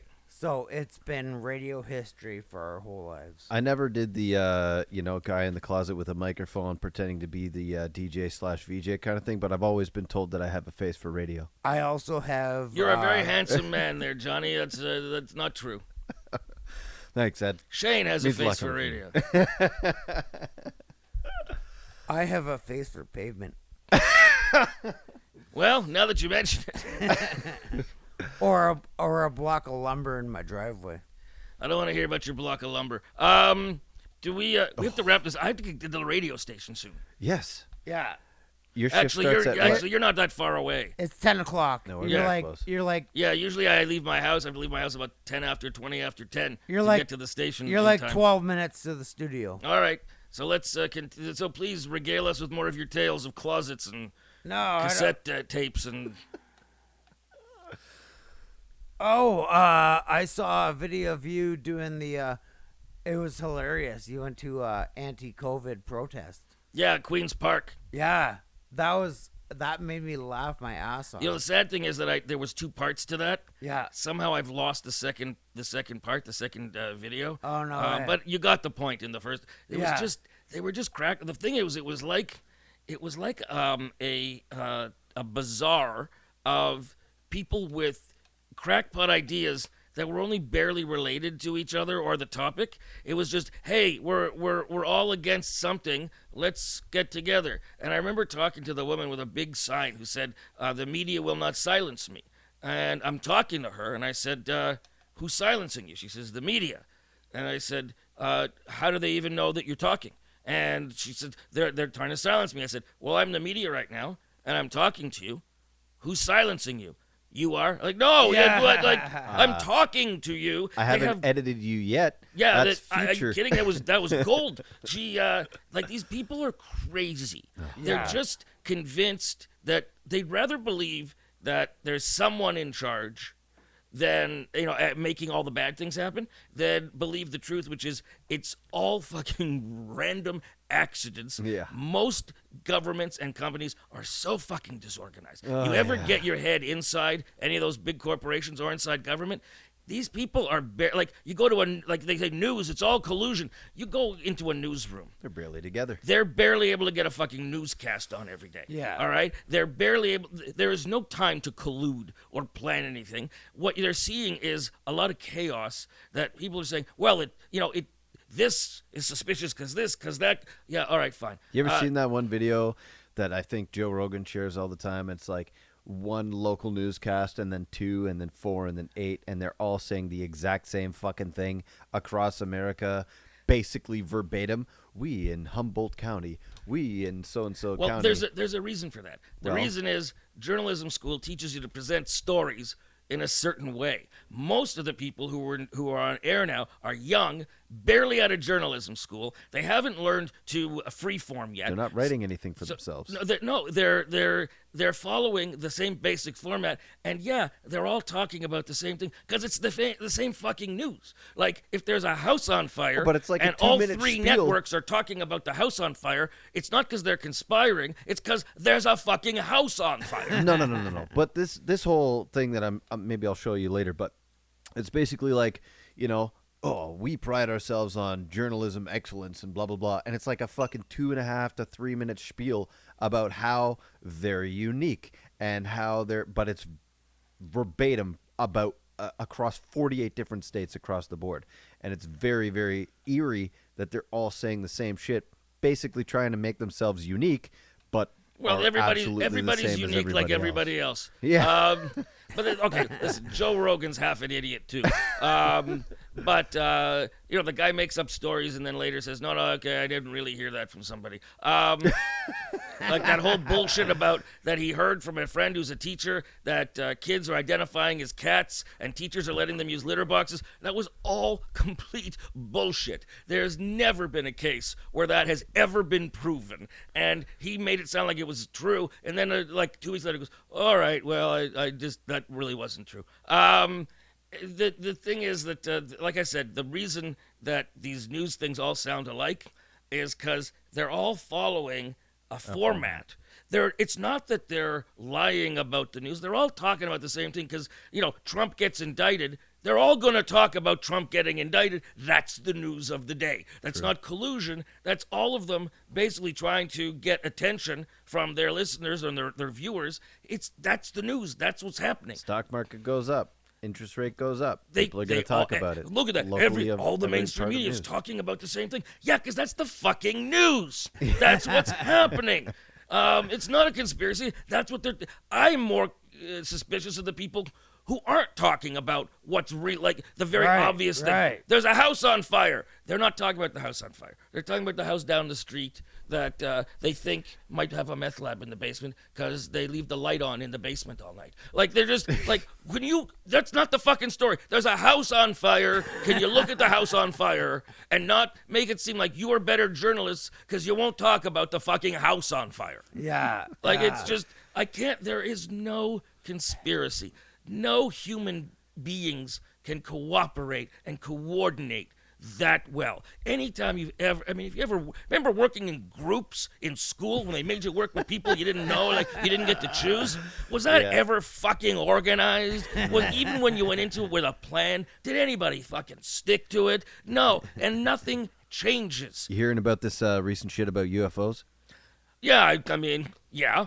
Like everybody else is? Well, it's just, okay, so this guy, Grush, I, comes for forward. one, welcome our overlords. Well, the guy Grush, the guy who was an intelligence agent Grush.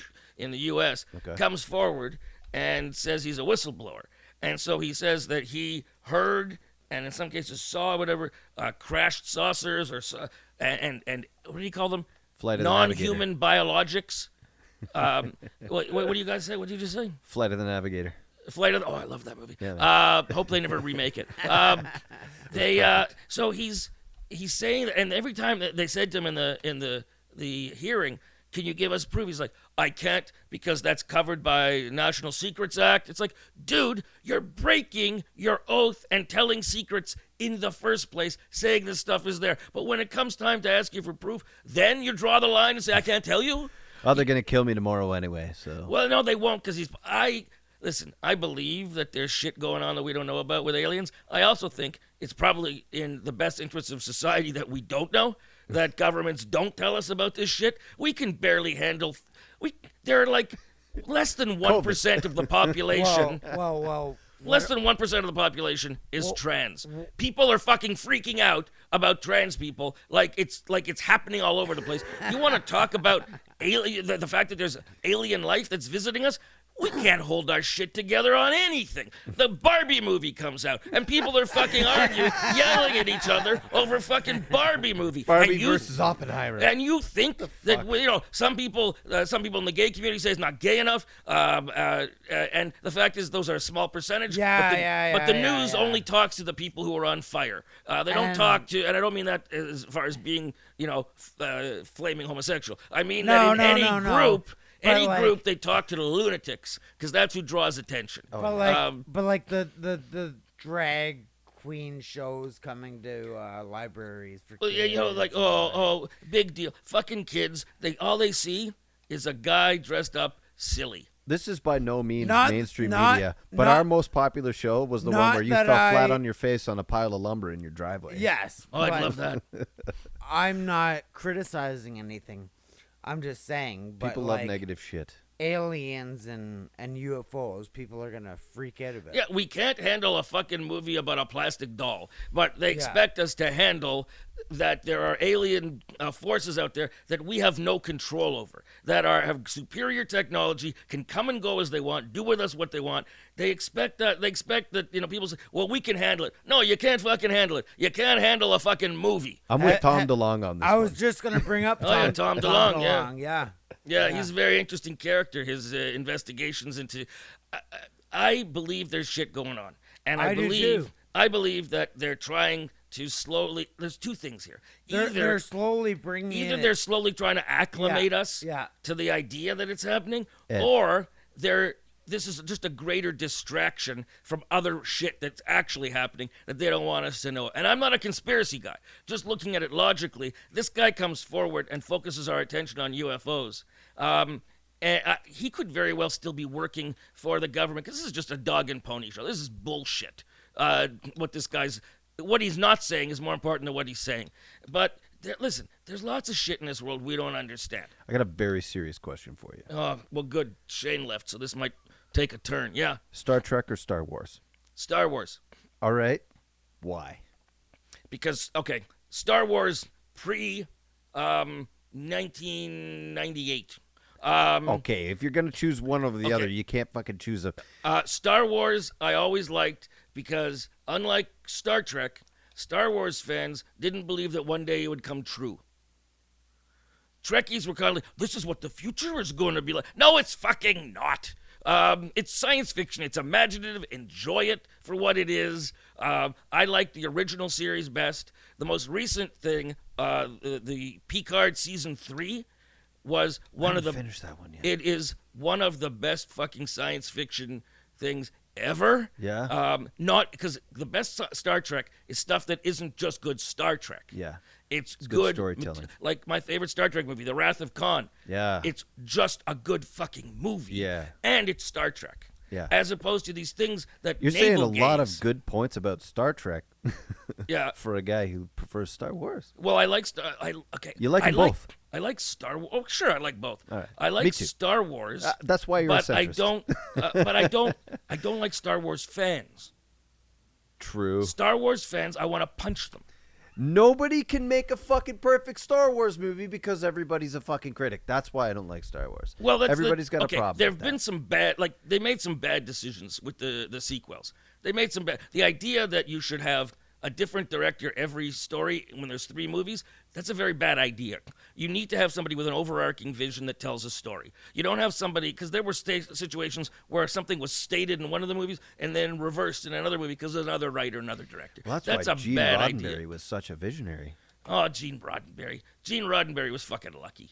Gene Roddenberry wasn't a visionary. Well, to have a wife like Loxana, I mean, come on.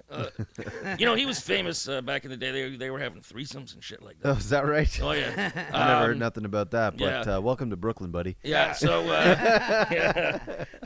But you know, the recent Star Trek Picard thing is a great great ending for the Star Trek. Yeah. And I didn't like the Next Generation very much. I found it too fucking preachy. But it, you know, and Star Wars. Listen, the last Star Wars, was it The Last Jedi or The Rise of Skywalker, was not great. And so the next movie that came out, which was Solo, the origin of Han Solo and Chewbacca meeting, which was a fucking amazing movie. Yeah. People punished it because they didn't like what the previous Star Wars movie was, so they didn't go see this one.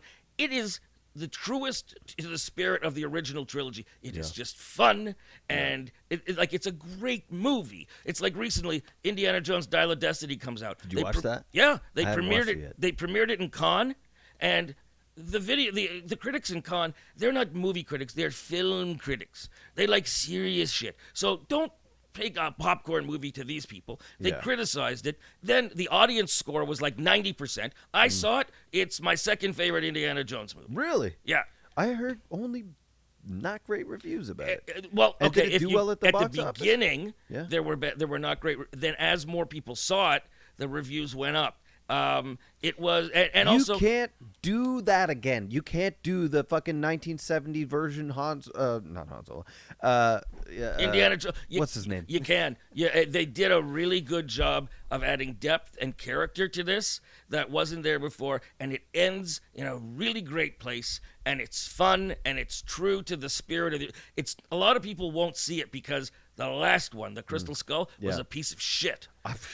Man, I'm weird. I loved that one. Really? Yeah, you are weird. I guess so. I mean, people, you know, the first I love Shia LaBeouf. I don't know why. What? I'm leaving. The first Christopher Nolan Batman movie didn't do as well as the second one because people were still remembering the Joel Schumacher Right. movie that was so bad. So people were like, I'm not going out to another Batman. And then after the first Batman Nolan movie got good word of mouth, the second one and the third one did better. Same thing. If the Crystal Skull had not been bad, more people would have gone to see this movie. But Hollywood also determines some movies they're going to beat the shit out of before they ever come out.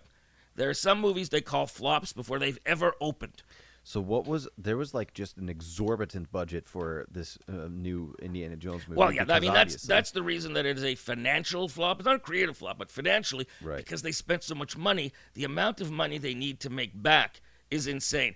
Movie studios need to stop spending Putting so out much so much money fucking that in money. order to make in order to make a profit, they need to make $1 billion.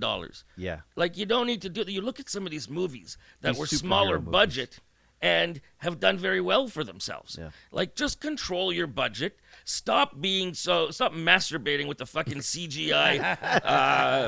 'Cause, yeah, you can do these wonderful things. But I'll tell you something. Like in the first Superman movie with Christopher Reeve, when he grabs that helicopter that's falling and grabs Margot Kidder, that was fucking impressive because they had to actually use a real helicopter and have him like the amount of work it took to make that look real. That was impressive. Whereas in Superman Returns, when he catches an airplane and it's all digital, I'm not impressed because it's not actually a real accomplishment of filmmaking that they did that. Like, just make more practical effects. Even in Barbie, they did more stuff. There was more practical. Did you watch that one yet? No. Me neither. I think I'll wait for that to stream. But, I'm not a Barbie guy. I think it's probably very funny. From what I've read, it's very funny and satirical. So Yeah. I'll probably see it. Oppenheimer, I'm disappointed because I thought, Great promo on Barbie. I mean, oh, the marketing campaign was amazing, but it Yeah, was no kidding. It suited the time. Oppenheimer, I thought was about Alan Oppenheimer, who did the original voice of Skeletor on He-Man. When I found out it was this atomic guy, I was like, okay, I'm far less interested now. yeah. Well, So, all right. Do you have any? Shane's Shane's on put his down phone his book. So Oh. now he's on his phone. Are you done with those questions? No. 90 minutes in, almost 2 hours in, he still isn't done. And if you look at the page, there's like 3 questions scrawled there. I had something about Gob here. All right. I don't know why I wrote Gob. who's your down. favorite punk band, Ed? Oh, you know what? I'm not one for favorites. I don't list favorites. That's so artificial. Who's your number one? None. I like many equally. I don't feel this need to make one. It's not like in the States where two is the first loser. No, I don't Have you find a need to do interviewed that. any fun punk bands that? Well, Sum 41 was very fun. Yeah. And We it's love those funny. I guys, ran yeah. into Cone. Yep. And Cone right here. yeah, there he is on your shirt. A drawing of him. I ran into Cone at the Rock golf tourney. Yep. And Cone, I was gonna say something to him, and he said it first. He said, "Last time I saw you, we were in a bathroom together." Because the last interview I did with Sum 41, we did in the first floor bathroom, men's room of the Chum building. And Oh, I wow. didn't know he'd remember, but it stuck in his head too. Because Yep. we were like, let's do it someplace. This is that- fucking awkward. let's do do it this. someplace nobody else has done. Like I'd interviewed them so many fucking times. Like let's find something different. So we did it in the Let's in the do men's this in room. an uncomfortable place. Were you Like the back using of a the, Like the Volkswagen? back of a Volkswagen. Yeah. Yeah. I Mallrats. might be young, but I watched Mallrats. Mallrats. Were you Stink Palm. Yeah. Stink Palm was my favorite. were Ass you pennies. were Yeah. you using the kids urinal? There was no kids urinal at Chum. There was no kids urinal, no kids menus, no So- kids Okay. urinals. We you know ha- that Ed did is you, 1 foot stool? tall because guess what? He's a tube sock. Yeah. No, so, I'm actually not really. The joke is tubes. played. Tube socks are kind of anyway. Whatever. I'm not getting into my ethnicity. So you had something written down about Gob, but at this point in time, we have no idea what it was. Yeah. I don't know. I it says- played Gob a week ago. It says OT at much. I don't know what that means. Or BT at much. Overtime. Overtime at much. BT, blame thrower. I don't know. Breakfast Well, television. well, guess what? If you You- don't know, neither do we. You talked about Gob at much. No, Yeah, you did. Like No, I this- didn't. This past week. no. At past week, I talked about the fact that we had one caller, Blanca, who's an Uber delivery person. Yeah. And she called in and was talking about how the richest people give the shittiest tips. And so one of our other regular callers, Val, who works in the hotel laundry. Now, how is she to know how much that person makes? Well, the richest houses that you go to, the most expensive houses with expensive cars in front, give the cheapest tips. That's not unusual. And so she mentioned that. She wasn't really complaining, much as she was just observing. An observation. All right. yeah. Val, who works in in a unionized job in a hotel laundry, calls up and says she shouldn't complain. I don't get any tips. Yeah. For my job, he's got a union wage. And then she called back and she was laughing. She said he doesn't realize that I don't have a base wage. All I get are my freaking tips, basically. So when I say I'm not getting good tips, it's not compared to where he gets a guaranteed wage. Yeah. She was laughing at him, and so she dedicated a song to him. Get past the grudge or something like that by Give Up by- the Grudge. Give up the grudge Yeah, by yeah, Gob. yeah. 90K a year's buys nothing but complaints. Yeah, And so that was like and fucking late and there was 90s. like fuck was in the song and stuff, and I thought okay, there's no warning on it on the library system, so I played it, and I Give just up thought the that her grudge, shut your request fucking of mouth. give up the grudge to him was just so funny. That's the only thing I talked about Gob in the Oh, last okay. 15 years. Oh, okay. Because Gob was in our studio a few years ago with Lee Eckley, Yeah, and I was like, the "What banana bomber. Yeah. I was like, "Yeah." I was like, "What the fuck? What's Gob? I'm not there tonight." And Gob left me a nice note, so I went in the next morning, and there was a nice note from Gob saying like, "Sorry, we missed you" or whatever. Did you put 'Cause- that in the closet with the? Yeah, I did. The With yeah, the my- lamp and my- Because whatever Shane's other. the only punk on that fucking radio Yeah. station. I had one more thing to talk about. All right, please. I'm holding you to this. Sue Johansson. Yes. Oh, You ever work rest with her? in peace. Work with her? No. Did I know her? Yes. Because we were both on Cable 10 at the same time. Oh, okay. When the small cable station that I premiered on was bought by Rogers, Yeah. I went over to use the studios at Rogers, and we would cross paths. And one time, when I was a young sock in junior high, she Yeah. came to give a talk in the library.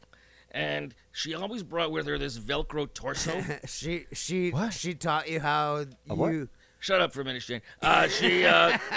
She brought there was this Velcro torso that she would put boobs or a vagina or penis and tackle on to show us to explain to us how things worked or whatever. But she would put the penis on. How to wash out a sock. I think I told you to shut up. It still holds. She would put the penis and testicles on, and when she was done, because it was put on with Velcro, she would tear it off with that horrible ripping sound, and every guy was going, "Oh, yeah. oh," just the sympathetic pain of getting Getting your bobbited by dick that ripped thing. Like, off? oh, it was fuck. But she was. She had. She recently passed, didn't she? Yeah, she had metaphorical. She looked balls. 105 years old back in the She fucking was 90s, born man. 105 years old. Really? But which is I want to know how the fuck she got all this sexual experience looking the way she did. well, darkness. But she was a nurse. Like she understood. She was a public health nurse and stuff. She had bigger balls than most anybody in broadcasting in Canada. She was shit not given. She didn't care if people tried to shame her. She went out there and gave this information that people really should know. Yes. And I give people like that so much fucking credit. God bless 'cause the nurses black- throughout this you know what, entire though? fucking last couple of years, especially. Oh yeah, God bless nurses. But you know what? This My she wife's a could nurse, not. so I have to say that. Yeah, okay, you're done. So she could not tour schools now, probably doing what she told us in No. the 80s No. and what she was doing in the 70s. Right. She couldn't do that now. Probably in Canada, there's many places she could, but other places where they would complain, we want to control what our kids learn. Well, then keep them at fucking home. Homeschool them. No, now you can do a drag queen show, and I'm not. Well, they don't do shows in schools. No, but They- I'm they- not being. They have a drag queen read a children's storybook. Children do not have a sexual filter. No, they have no. This is not sexual to them in any way, shape, or form. They don't have that perception. No, but it's just I'm- somebody dressing funny. I'm just saying, like, me and my brother grew up on Sue Johansson, and we would see her with her red and blue dolls. right. We learned a lot. We learned a lot about sex from Sue Johansson. What else were you doing in that closet alone? Oh, Watching Sue we, Johansson. We filled a lot of socks. What did you do it in tandem? What was this, like a tag team, you and your brother? This is Okay. disgusting. I have a lot Oh. of brothers, and that is not something we ever fucking discussed. Oh. My mom had a lot of dirty socks to wash. Why didn't you wash your own damn socks? You're disgusting. You make somebody else clean your effluvia out of socks. I was 12. All right. All right. Is there? That's why you have sticky eyes. I'm gonna play. I do not have song. sticky eyes. Nobody's ever jizzed on my face. Me neither. Thank goodness. I'm gonna play a song. This is "Sock It to 'Em" All right. by the Specials. All right. Cool. As long as Shane's not talking. All right. I'll shut up. I just have to really piss.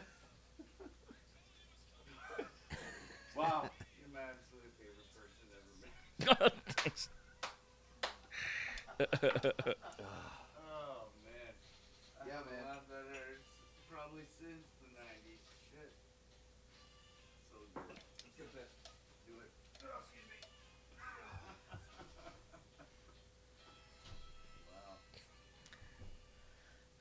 Wow. You all ready for beverage? Would you like another one? Do you need something else? I am absolutely fine. Just checking if there's anything I need to check in on.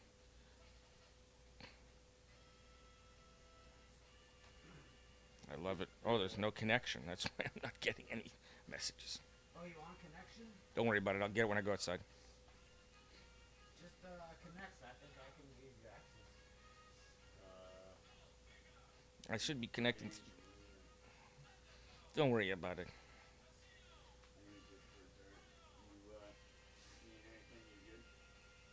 Yeah, I'll go for a dart, and then we gotta We'll finish up. wrap it up. We gotta do our outro. And then I guess. Oh, we gotta Still do a good. picture, too.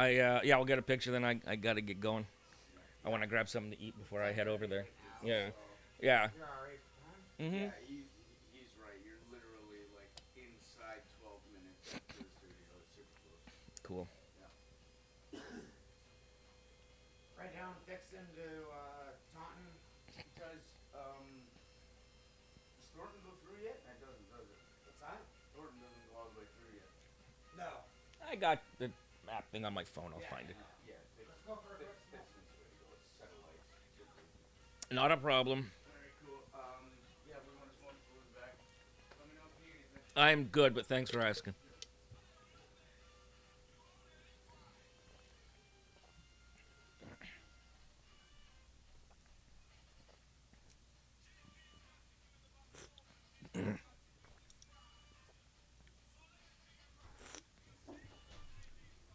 Oh shit! Did they go smoke? They went out for a smoke, yeah.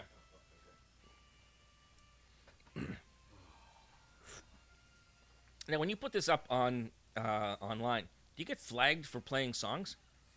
Not yet. Okay.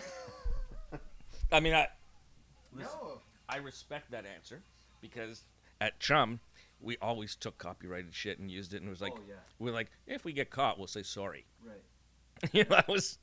I mean, yeah, like I've told Shane, like, we should probably subscribe to SoCan. Like, I'm.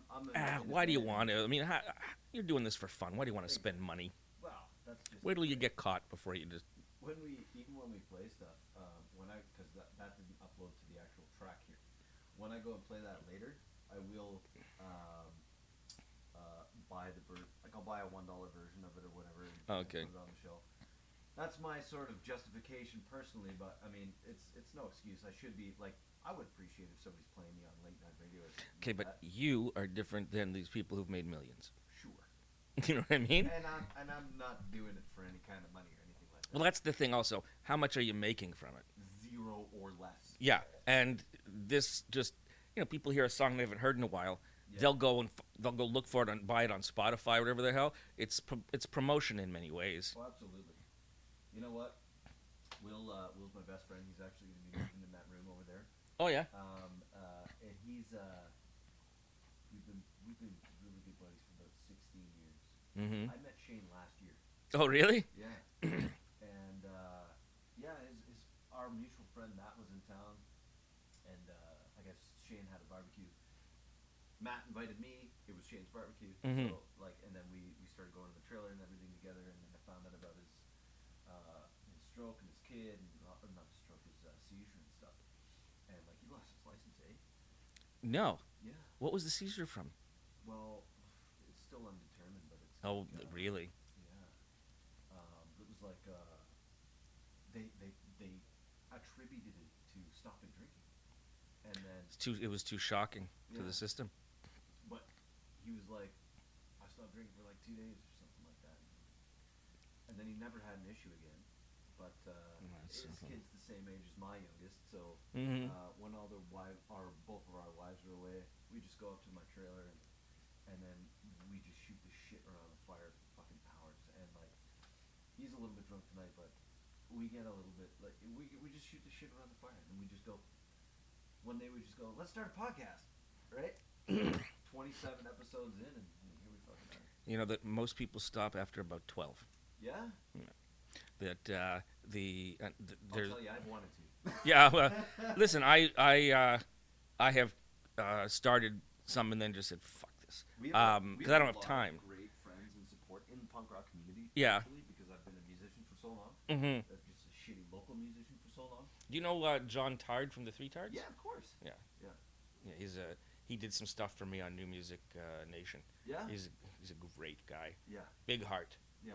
Big heart. Awesome guy. Yeah. I always see him, like in random posts, like helping this person or doing Yep. something great for that. Yeah. Or of course. picturing of his Yeah. two cats named after the Ramones Oh, yeah. that he loves, and his house with all the vintage pinball machines and stuff like that. Oh. He's done a lot to help people who are in need. We He's a recently good reached guy. out to Chris Walter from Vancouver too. Who's that? He's an author, probably about 16, 18 books or something like that. Oh yeah. Was very close with Chai Pig from SNFU. Me and Will knew him from. We both lived out west for quite some time. Will for a lot longer than I did, and yeah, man, like just the community, the punk community. My favorite music at this point in time is punk. Yeah. Yeah. Recent stuff, old stuff, Both. everything stuff. Yeah. Yeah. I found that when I was listening to the videos for New Music Nation, my favorites were always the punk stuff. Yeah? Yeah. Oh, sweet. I just got this. I was in Fenland Falls. Oh yeah. Yeah, and like they just opened this new music store. Very, very 70s vibe. Yeah. I fucking obviously records out the ass, Yeah. but I loved it there, man. These people were. I have 4 record players, 2 here. Yeah. One's in my garage in my tool bin. It's the top drawer, and then there's a Bluetooth one in my trailer. Like we love playing records. I'm glad my kids are 4 and 6, and like they know how to put on a record. It's I told them lost last art, man. week- Yeah, man. I showed them last week what a fucking payphone was. We were somewhere in I think it was at Disney, Yeah. and I was like, "You guys have any idea what this is?" And they were like, "No." And you know what the strangest thing is, and I never even realized it. I put it up to their ear. They've never heard a Nobody dial uses tone. Dial tone. No, they've never heard a dial tone, huh? No. Why Isn't would that they? strange? Yeah. Or a busy signal. No. Yeah. Yeah. I mean, when you call the radio station, you hear it sometimes, but I've always loved radio. I've always fucking out west, especially me and Will. Like, I call in for every contest. Yeah. I like at a certain time in our lives, nobody was doing that anymore, and I would win everything. So I would just like hand over fist, like be collecting shows and just go to shows all the time. That was great, man. So what do you do professionally? I am a contractor. Oh, okay. That explains how your nice place here. I rent. You rent. Oh, okay. Yeah. All right. Well, you've designed it very nice, or did it come like this? It came like this. Well, I you mean, got like, good taste anyway. No, the bar was there. I put everything that's not attached to a wall. Yeah. I put there. You did a good job. What kind of contracting do you do? I do interior renovations actually. Oh, really? Yes, strictly. Are you? It's busy time, hasn't it been for the last little while? So I used to work for a company called AGM Basements. Mm-hmm. Pretty big, probably $18-20 million a year company, and they laid me off in 2020. Mm-hmm. March. I started my business in May. Just grassroots, friends, family, Mhm. whoever you know, kind of thing. Mm-hmm. And then I just kind of got it off the ground, and they called me back to come work in September. I said no. Nice to be lived in that here. place. I wasn't in the position to say no. Oh no. But I you know what? I got the support of my wife, and she's a nurse. She's a baby nurse at Lakeridge Oh, Hospital. pediatric nurse or obstetrics? No, like labor and delivery. Labor and delivery. Okay. Yeah. All right. But at the time, she was in emergency at Ajax. God bless her. Yeah. God Yeah. bless her. And through this whole thing too, right? There were times that we had our trailer before we parked it at the parking driveway. Yeah. She would come home from her shift, exposed to a COVID patient. She goes, "Johnny, I got to sleep in the trailer tonight." Oh, Jesus. And I'm like, I remember that trailer being in your driveway still. in on Grandview, yeah. Yeah. Jesus. And like I wouldn't fucking see her for Yeah. a few days or a week. Or That's something. so Yeah, awful. she had some tests and stuff, and That's so we awful. had babies at that point. Yeah. Hey, I remember you telling me this on the phone, and my wife working from home, and us having them 3 kids there, and just thinking like, holy shit, you're doing what I'm watching her doing with your kids at home, like we do the homeschooling and all that stuff. And I work for the railroad, so I never stop. Yeah. Right, I right. I listened to all this jazz happen on the radio, Mhm. and then the next night I'm still in the Whippy Rail facility, clearing switches, blowing snow, and doing all that shit because the GO train didn't stop, even though there were Yeah. times that they did. I still had to be there to make sure that the CN line ran and Mhm. everything Safety. that's here in the Durham corridor was going. So Jess was there 100% of the time. Yeah. If they had to homeschool, Yeah. we got a newborn and 2 kids in school on different grades, different laptops. Yeah. Like it, you Oh, know. and the worst part of it was when we were living in Grandview, we didn't even have a finished basement. Yes. There was the 4 of us, and then my mother-in-law and my sister-in-law and her 2 kids, just after fresh off a divorce, Yeah. Oh, sold their boy. townhouse, moved in with us because what the fuck else are you gonna do? Mhm. So there's 8 of us It's like a sitcom. in a house about this It, size. it honestly is, dude. When the All 4 of them were living in basically one room, but the kids were gone like half the time or whatever. Right, Uh, the fathers. when we would have dinner Monday through Thursday, there'd be 8 of us, and on the weekends when the There's kids 10 were or here 12. or my daughter was here, there'd be 10 or 12 of us, and Oh, that's yeah. just like immediate, you know, Yeah. like everyday Still family. keep them within your bubble relatively. Well, except for our bubbles were fucking huge. Yeah. Because, I mean, Yeah. we 5 are people what to a we- household. Sorry. Well, right, but I Yeah, mean, try that in Brampton. Yeah. Yeah, You know, really. 3 generations live in there. So I do a lot of actual legal basements for people now. Do the dig out, the entrance, the whole fireproofing thing. Like, not a fucking Brampton thing at all.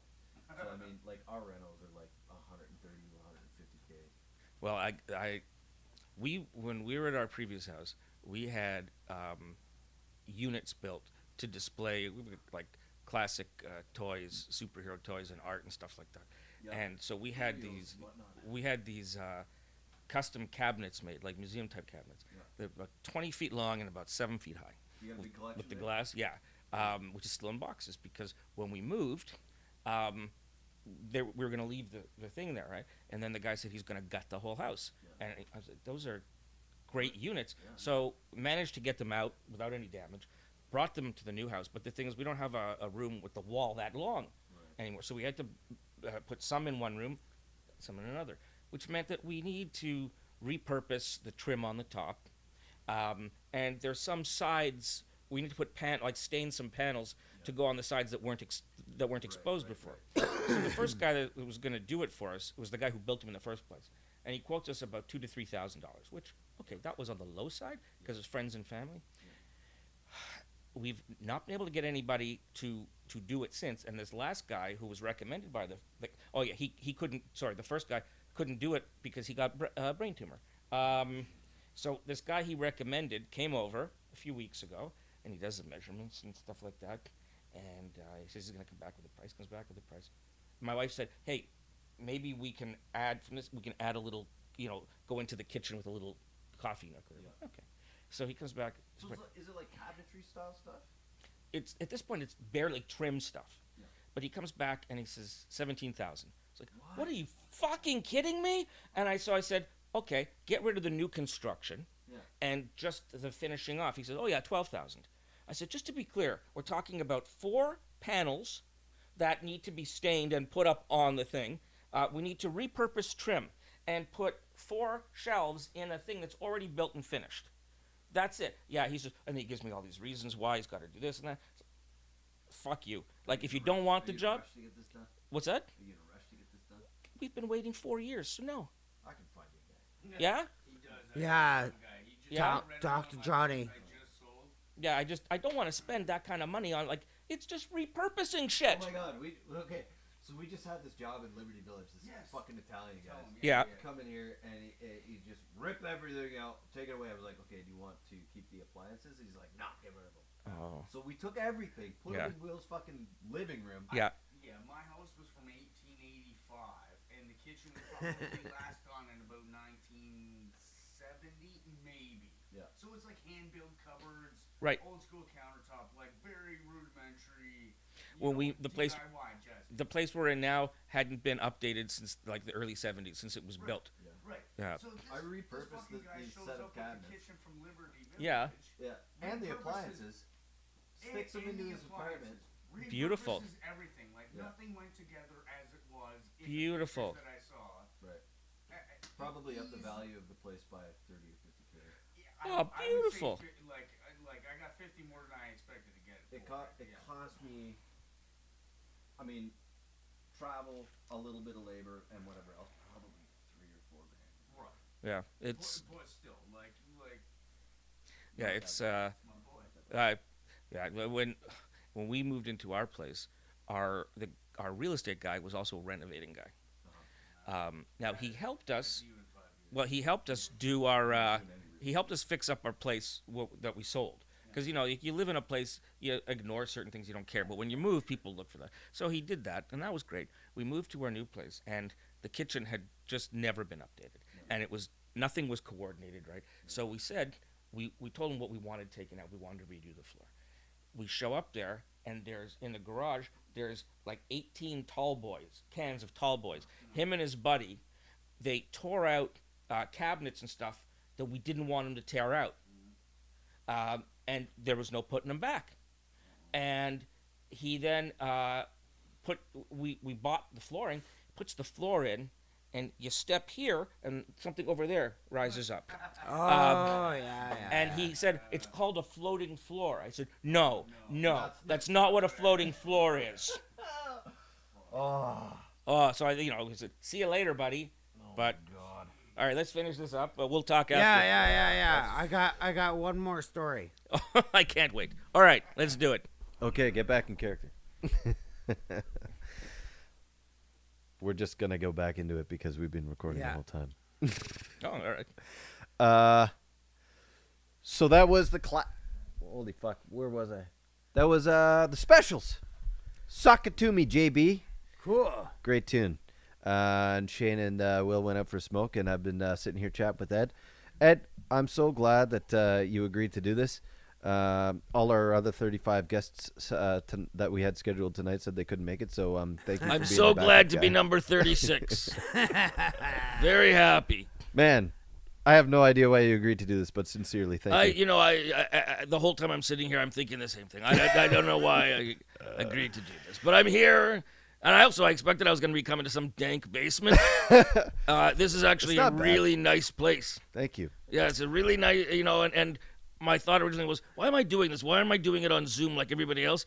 But this is a nice setup, nice comfortable setup. It's I don't regret having come here. There are times when Shane's talking that I do, but mostly I don't regret coming here. Yeah. Well, cheers to new friends and new faces, and again, thank you for coming. Hopefully, we Wait. can get you over by the bar and get a selfie with you. We can get that. Shane says he has another story. Yeah. Oh, yeah. okay. Well, thank you, Ed. I mean, I've had a few Zoom meetings with you. I think did we have one? I think we've had multiples. No, I think we had one that you remembered 3 times. Anyway, anyway, go on. No, I was gonna bring up. Shit, now I forgot my notes. Your notes are right in front of you. You don't have to remember your notes. Just look at the fucking notes. I looked at them. All right. You're bringing yourself to the movie theater near you if you live in Whitby. Is it Whitby that it's in? Just Whitby? Yeah. Yeah. I saw these spots. yeah. These are hilarious. Oh, did you see them in the theater or did you see them elsewhere? I think Shane previewed wasn't them? supposed to forward Yeah. them to me, but did. What's the big? They're for general consumption. Yeah, I did 2 spots that run before the movies. Yeah. In Landmark Cinemas, I guess in Whitby. Yeah. And the 2 commercials that that were produced, and I really want to get in and just get a picture of me on the giant screen. I'd Yeah. love to see that. Yeah. There was almost an Ed movie at one Did point. you ever but it think you didn't were going to happen. be on the silver screen? There was plans and talk of a movie at one point, but I was actually way too busy with all the TV stuff to get into it. The script was I wrote the script. It was pretty funny if I do say so myself. But I'd love to see that on the screen. And I mean, Lucky and Craig are gonna have the same thing, the same type of commercials. But I think it's Craig and Lucky. I think that's a great promo for local radio, actually. yeah. I said Lucky and Craig, and you said Craig and Lucky. Yeah. Is there a difference? Yes, there is. Phonetically. All right, fine. Alphabetically, Craig and Lucky. Yeah. Yeah, they're gonna do. I mean, but it's also great. I mean, Craig and Lucky, they're a great morning team. They've been around 10 years. They're awesome. They're legitimately very they're a partnership. Yeah. Like Yeah. they know each other. They know exactly who's going where. Oh, yeah. And stuff. It's like when you listen to my podcast Ed and Red with Leanna. We know exactly. She knows exactly where I'm going and gets me there. But and Craig and Lucky are very much that way. They're a pleasure to listen to because they don't sound like fucking idiots. So many morning shows are like, ha, ha, ha, ha, ha. You know, like it's just such canned bullshit, generic pablum. Whereas Craig and Lucky are actually funny, and you really get the sense they're making it up in the moment, which is its own art. They're not getting notes handed to them and jokes handed to them by some hack writer. No, of course. They're actually doing like live comedy in their space, in that space for 4 hours a day, 5 days a week, and 10 years. The only thing I find inorganic about them is when they start having to like look up stuff like, oh, we found out this today and we found out that today, and I'm like, you guys get there with the funniness. They're fucking hilarious. But like just the part of getting them there Oh, is the much setup. like Shane reading his notes on the couch over there. Nothing's like Yeah. that. But yeah, I mean, I guess where I was going is it's really cool that I've been there now, finishing the third month, and I'm Wow, that already long? getting the ads in the radio, in the movie theater. The support from the station has been terrific. Yeah. The engagement from the audience is more than we expected, at least faster than we expected. I think your demographic here in Oshawa is a little bit less polarized. Well, I guess you know what though. Yeah, At you don't this have the point- CRTC people against you. No, at this point, I'm motherhood in Established. Canada. It's the people who didn't like me before now like me. It's because I'm just sort of a fixture. You're Sue Johansson. I'm Sue Johansson Yeah. pulling Velcro penises off of torsos. And we're here to support you tonight, and we're gonna promote the shit out of you tonight. Well, that's great. So what? The four of you and your family? Yep. Yeah. All right. Yeah. Maybe a few of our friends. So maybe The 6 people Will seven, works directly with. 7, 8 people. Great. That's hi to all of you. Yeah. We could probably come and do this show again in all of your homes. Yeah. Without it, we'll do a live road show. It's a real hassle to bring a road show, though. Yeah. Oh my god. I know. Leanna and I did a tour Wow. out west once, and we did a tour out west of stand-up comedy, and then I did a tour out west a few years just before COVID, and she joined me in Ontario. That was fun, but the stuff out in Alberta was bullshit. It was they booked us in the worst places, like places that weren't appropriate. We go into one place. You guys ever seen the Blues Brothers movie? Yeah. Yeah. All right. So when it opens and they're booked into a bar that's a cowboy bar, Yep. and they go in and there's a grill in front of them because people throw beer bottles at them. So Right, yeah, we yeah, go yeah, and yeah, they had to sing the theme to Rawhide, which was an old Western TV series, Yeah. to get the audience to back off. So we go to this one place and we go in and they're playing cowboy music and people are doing the 2-step. And like I said, once people start dancing, do not try to stop and do entertainment. They get really pissed off. So they're dancing, and we start is to a do dance this hall. show. One guy in the front is drunk, and he keeps screaming, "I have herpes," like over and over. Others were throwing ice cubes at us Ugh. because they wanted to get back to the cowboy music and dancing. Yeah. And so our version of singing Rawhide was Leanna seized on us, I don't know how, started yelling out, "Who's a fan of?" and like ran out sports teams. And we just spent 15 minutes calling out the names of local sports teams over and over, and they just kept cheering. Then we said, "Thank you very much," and we got the fuck out of there. Oh wow. We got Oh, paid, yeah. but it was like, what a fucking nightmare What a shit that show. was. Speaking So- of nightmares, when is this over? Speaking of sports teams, Um, are we losing the Generals? No. I heard from somebody recently that we're losing the Generals. Why? A Mississauga team is. Are we in buying another show No. now? Are we like in No. the your sports No. talk show? No, What happened no, here? No. We don't talk sports on It's the. local Welcome- stuff. Welcome to Johnny and Shane's sports talk. No. We don't talk sports on the Johnny and Sharon Punk Rock. I don't fucking like sports at all. No. I have I appreciate sports. I appreciate the athleticism. I appreciate the dedication. I have zero interest in it. I could give a fuck. I only care about the Toronto Maple Leafs. Well, still could you give like a having fuck. your heart broken. Yes, I do. All right. Over For and 43 over years and now. over again. 43. Yeah. 43 years. Yeah. Well, I got to beat. Yeah. All right. I got to go. The radio station. Yeah. Yes. Let's wrap it up. Yeah, I'm done with stories. Oh, thank God. I thought this was a nightmare that would never end. Yeah. Thank you, Ed. All right, Shane. Johnny. Sincerely, appreciate you coming on the show. I'll text you or call you later tonight on 94.9 The Rock. He's gonna go home and listen to your entire show tonight. I Great. will. I've been warned. I'm gonna go upstairs and go to bed. All right. Just block his number. It's Oh yeah, okay. Give me it later. Yeah, give it to me later. But hey, listen. Normally I do these interviews, and afterwards I say, "Why did I waste my fucking time?" Whereas I've enjoyed doing this. Thank you. So have we. You'll probably hear from Dustin Justin as well. Very good. Always glad to hear. Only when he's inebriated. When he's sober, I have zero use for him. I'm sure after the third or fourth one of these, after 3 hours, you'll be very sick of us. Yeah. But sincerely, Ed, thank you for coming. Man, what a pleasure. Yeah. So let me do my plugs. 94.9 The Rock and TheRock.fm, Monday to Friday, midnight to 5 a.m. Eastern Time. Feel free to call up and talk. We call it Talk, Tunes, and Tomfoolery. I made that whole alliteration up. But you can call, ask for songs, talk to me about whatever the hell. At Ed the Sock is me on Twitter. Ed_the_sock is me on Instagram. I have a Facebook page I sometimes post to.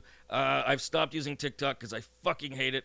Never got it. And I haven't signed up for Threads yet because to me, Threads sounds like the name of a jeans store in a mall in 1983. Yeah. Or you could buy Threads with a Z in the end, you know. Where you could Yeah. buy Janko jeans. Yeah. But yeah, Where you bought Jordache jeans with 5 different pocket designs. Uh, That's way beyond you guys' time. You're not old enough. but Only slightly. going back to The Rock, you could reach Ed at 855-432-ROCK or 855-432-SOCK. That's right. Rock and Sock happen to be the same.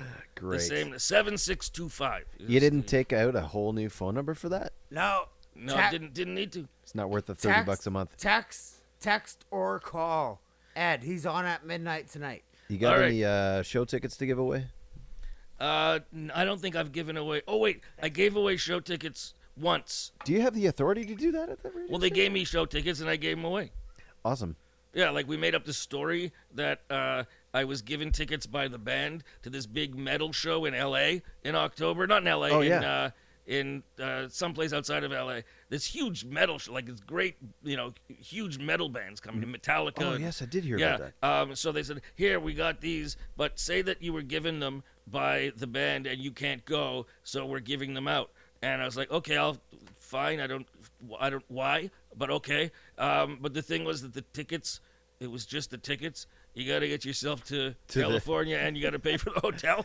So congratulations, you won.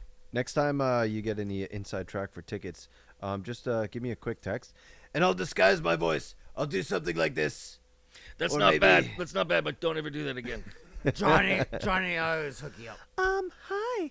I'd like some tickets to the rock show, please.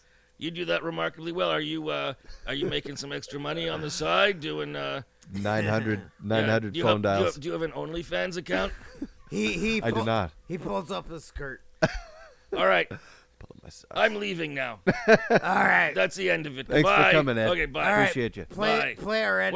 Where's the bell? I gotta take a leak. right. Before I Top hit of the road. stairs. All right, see you later. Bye, everybody. Thank you. That was a funny one. That was a good show. I enjoyed that.